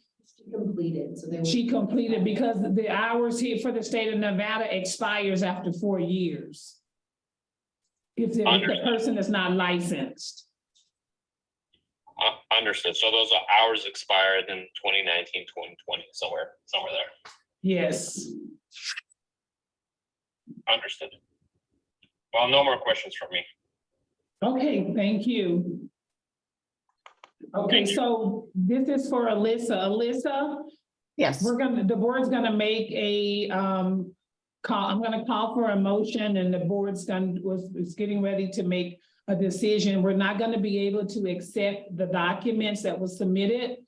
The state of Nevada does not accept apprenticeship hours from out of state. And because their time has lapsed on the certificate of hours that was completed in 2014, 2015, we won't be able to accept those as well. So Alright. the recommendation is to probably most likely attend a school in the state of Nevada, complete the course and be licensed to become a Nevada licensee. All right. I appreciate the fact that you're trying and you sent more documents, but the documents that you sent still have a lot of discrepancies and well, they basically has lapsed, the last set of documents. Okay, so I would like to call for a motion, please. Board Member Ditzler, I make a motion that we uphold the original or the original verdict. I'm not sure what word to use. Denial. We're not gonna appeals. um, Can we put anything in there? There will be no more appeal to the documents. Well, you can explain how basically give it an explanation as to why it's being denied. So regarding the apprenticeship as well as the expiration date of the hours in your motion. Okay, so we're denying this petition because of discrepancies in the hours and the apprenticeship hours. And the lapse of hours. And the lapse of hours. And also, so you want me to add in there? The expiration date regarding the hours. And not able to reappear. Can I get a second? Board Member Harris, I second that motion. All in favor? Aye. Any opposed? Motion carries. Thank you, Alyssa, for your petition. Thank you. Okay, have a nice day. Okay, this has brought us to the end of our meeting. Agenda item number E is comments from the general public. The board will entertain comments from the general public for any item that is or is not, that is published on the agenda and is related to the Nevada State Board of Cosmetology. The comments have to be, it must be limited to 3 minutes. I have a question. Hi. Hi. My name is Can you state your name, please? Yeah, my name is Aritza Chavez. I was supposed to log in at 9 a.m., but my dog had it was like I had to take it to the vet because he had a little procedure done at 7 a.m. and I thought I was gonna be done, but it just got a little extended and I couldn't make it on time. I logged in at like 9:30 or something, and I wanted to see if it was possible for me to like still speak, if it's okay. Number one, number two. You want to? Petitioner number 2 is Artisa Chavez. Are you Artisa Chavez? Yes. Okay, can we hear it? Yes. Okay. Thank you so much. Can you raise your right hand, please? Yes. To be sworn in. Good morning. Good morning. Thank you very much. All right, do you solemnly affirm that the evidence that you present in this matter will be the truth, the whole truth, and nothing but the truth by saying I do? I do. Thank you. Thank you I very would much. like to call for a motion to open up petitioner agenda item number 2, Artesia Chavez U101013711 for discussion and possible action. Okay. Is there a motion? Can I get a motion? Oh. I thought that Board was a Member motion. Douglas, I was gonna second that motion. Okay, we'll second that motion. Okay. All in favor?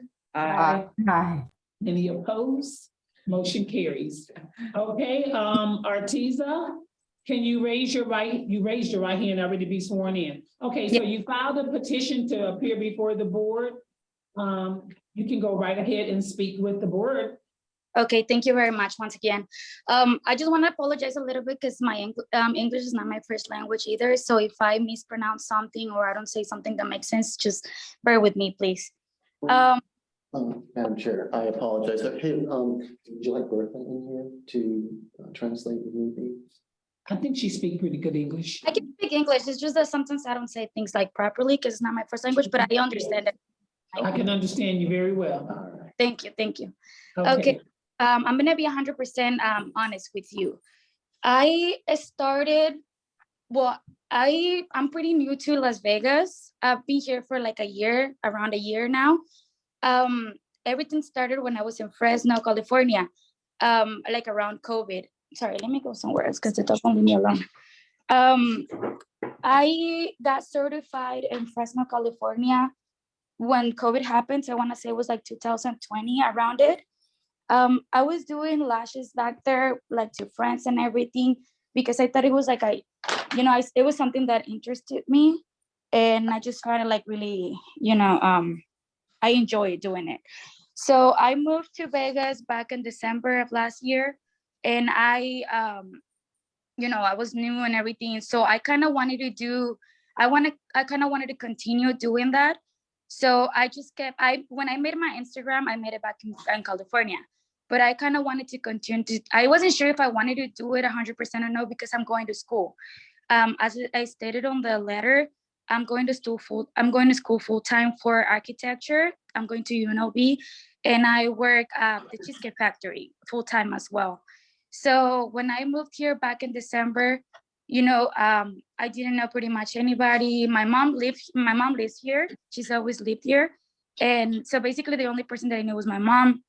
So I was practicing on my mom and a couple of friends that I made like in the time that I've lived here.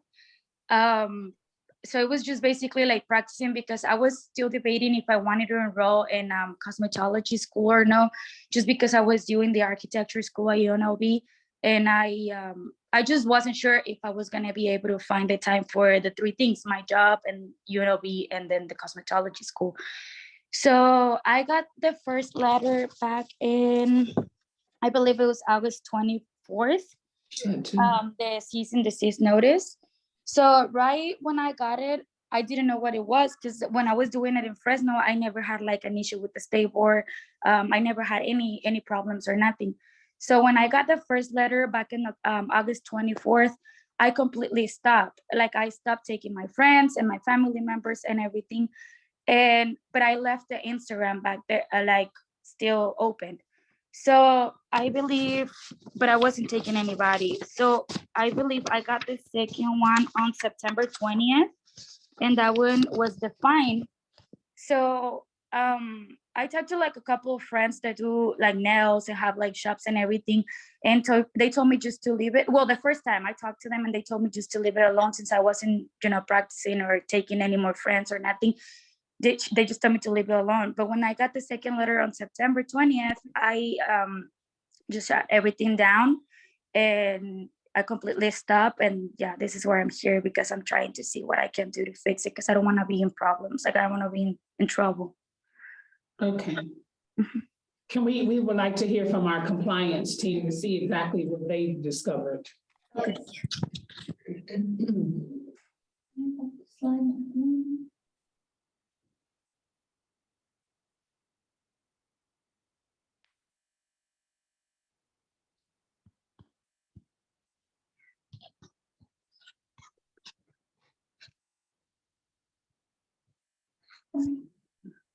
Okay, so for Aritzi Chavez, we received our original complaint on her in August 22nd of 2022. She was sent her first cease and desist on August 24th of 2022, and a second cease and desist and a citation on September 20th for 2022 for operating a salon without a license, practicing without a license, and also teaching classes. This is all for eyelash extensions. This was her Instagram at the time that we had found her, that she was home-based, Las Vegas lashes and lip fillers, and that she takes cash only. This is an advertisement from December 5th of 2021, letting everyone know that she's a certified lash extension and hyaluronic pen technician and new to Las Vegas. She's excited to announce that she'll be taking clients as soon as December 15th. And DM her if you want to book for any of the services. She has a little over 1 year experience on it. She's happy and excited. This is pictures of people who have taken her lash course and have a certificate of completion.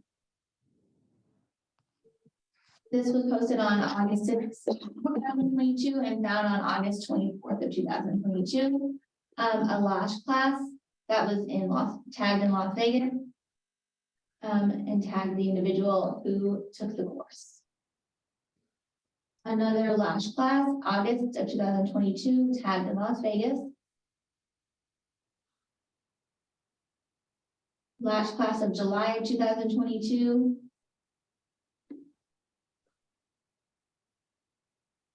And this is a set that was posted on January 15th of 2022, and we found it on August 24th in our initial investigation. On September 20th, when she was issued her second cease and desist citation, both her personal account and her lash account have gone private instead of being removed. Okay. I don't have any other questions. Any board members have any questions? I would like to call for a motion. Board Member Ditzler, I'll make a motion that we uphold the citations of $2,100 for our TZ Chavez U-1010137111.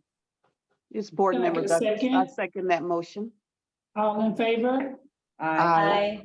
Any opposed? Motion carries. So Artesia, do you understand what just happened? Not 100%, sorry. The board made a decision to uphold the citation because of the evidence that was produced by the compliance department. You can reach out to them to be able to make payment arrangement if necessary. Okay, Thank you. thank you. Okay, so now we're gonna go back to the comments are to be limited to 3 minutes or less. Can be any item on the agenda or not on the agenda, or not on the agenda. Can we have those that want to make a comment? We have one so far. Okay, is that Lou? Hi, yes, it's Lou Suarez from Euphoria. Okay. So the question that I had kind of goes back to, cosmetology initially was designed to cover the full spectrum of the industry, meaning, nails, skin, or hair. And so with the new advanced licensed out there, can we look at making an advanced cosmetology license where a cosmetologist who goes through the program can do that additional 300 hours to gain the ability to have a advanced license? Because I'll tell you, some of our best aesthetic teachers are actually Cosmo, so they start out in cosmetology and they naturally gravitate maybe to nails or skin or what have you. But I really feel some sort of way about not allowing and not following the concept of the cosmetologist being allowed to really do all parts, all disciplines of the business. So that's my question or comment, is I would really like to consider that, because as I said, I know I have several students who are cosmetologists who are wanting to, take the advanced program, and there really isn't an avenue for them other than to go in and test and then come back and take another 300 hours. The challenge with that is that the program is difficult to fund because it's such a small amount of time. So I was just throwing it out there, perhaps 1,800 hours, maybe it's a little bit more. But for those that want to be able to have that option to have the advanced license, even though they're technically a Cosmo. Okay, Thank you. thank you. Any other questions or comments from the general public?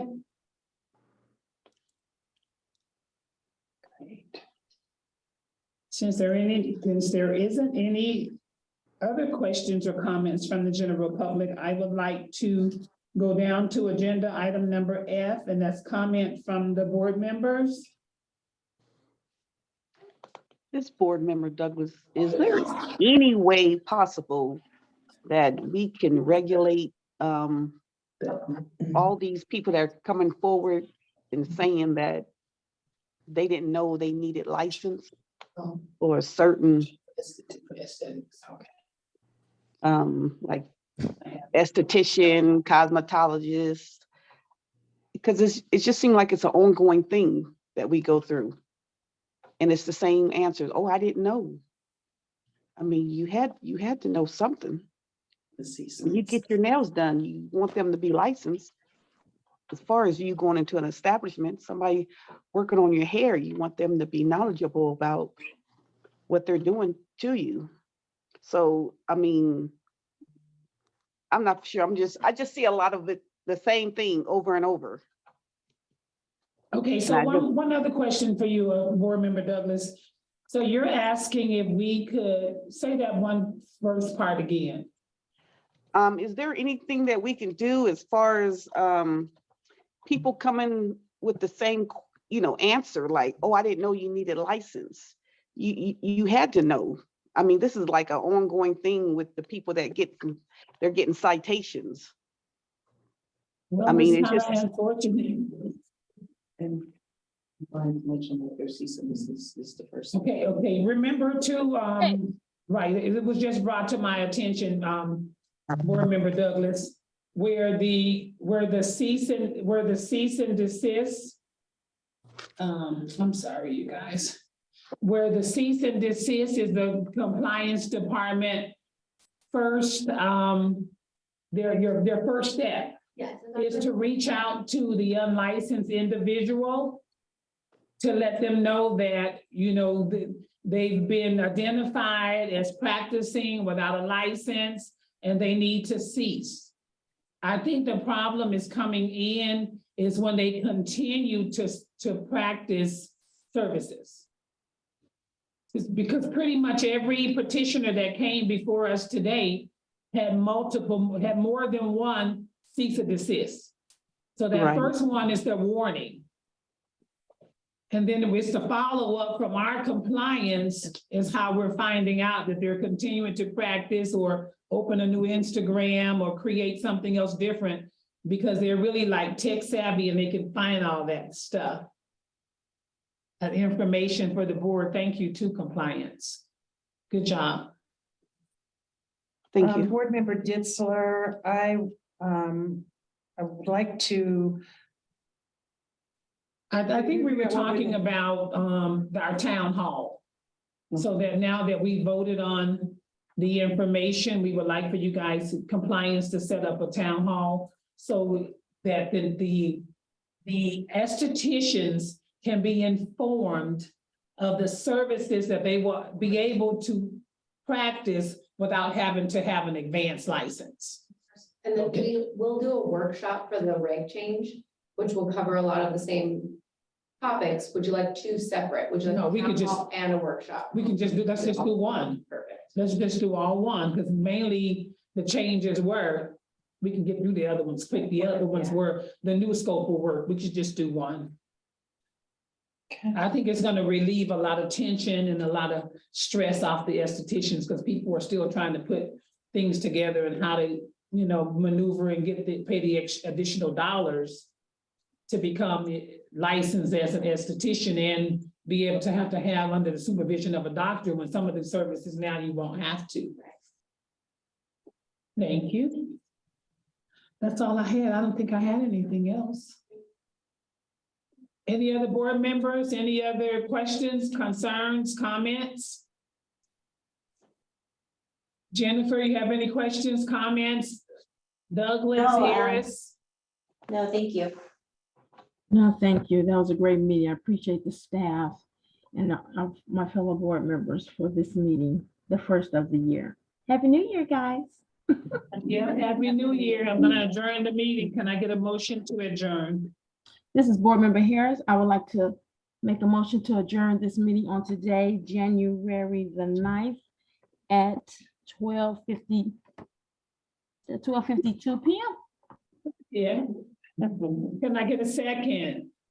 It's Board Member Douglas. I second that motion. Okay, before we close the meeting, we want to welcome and thank our new executive director. Oh, yes. Awesome job, first Awesome meeting. job. Yes. Okay, Thank you, my pleasure. all right, all in favor? Aye. Any opposed? Motion carries. Have a nice day. Have a good day. Thank you. Bye. Great job, Evan. Bye.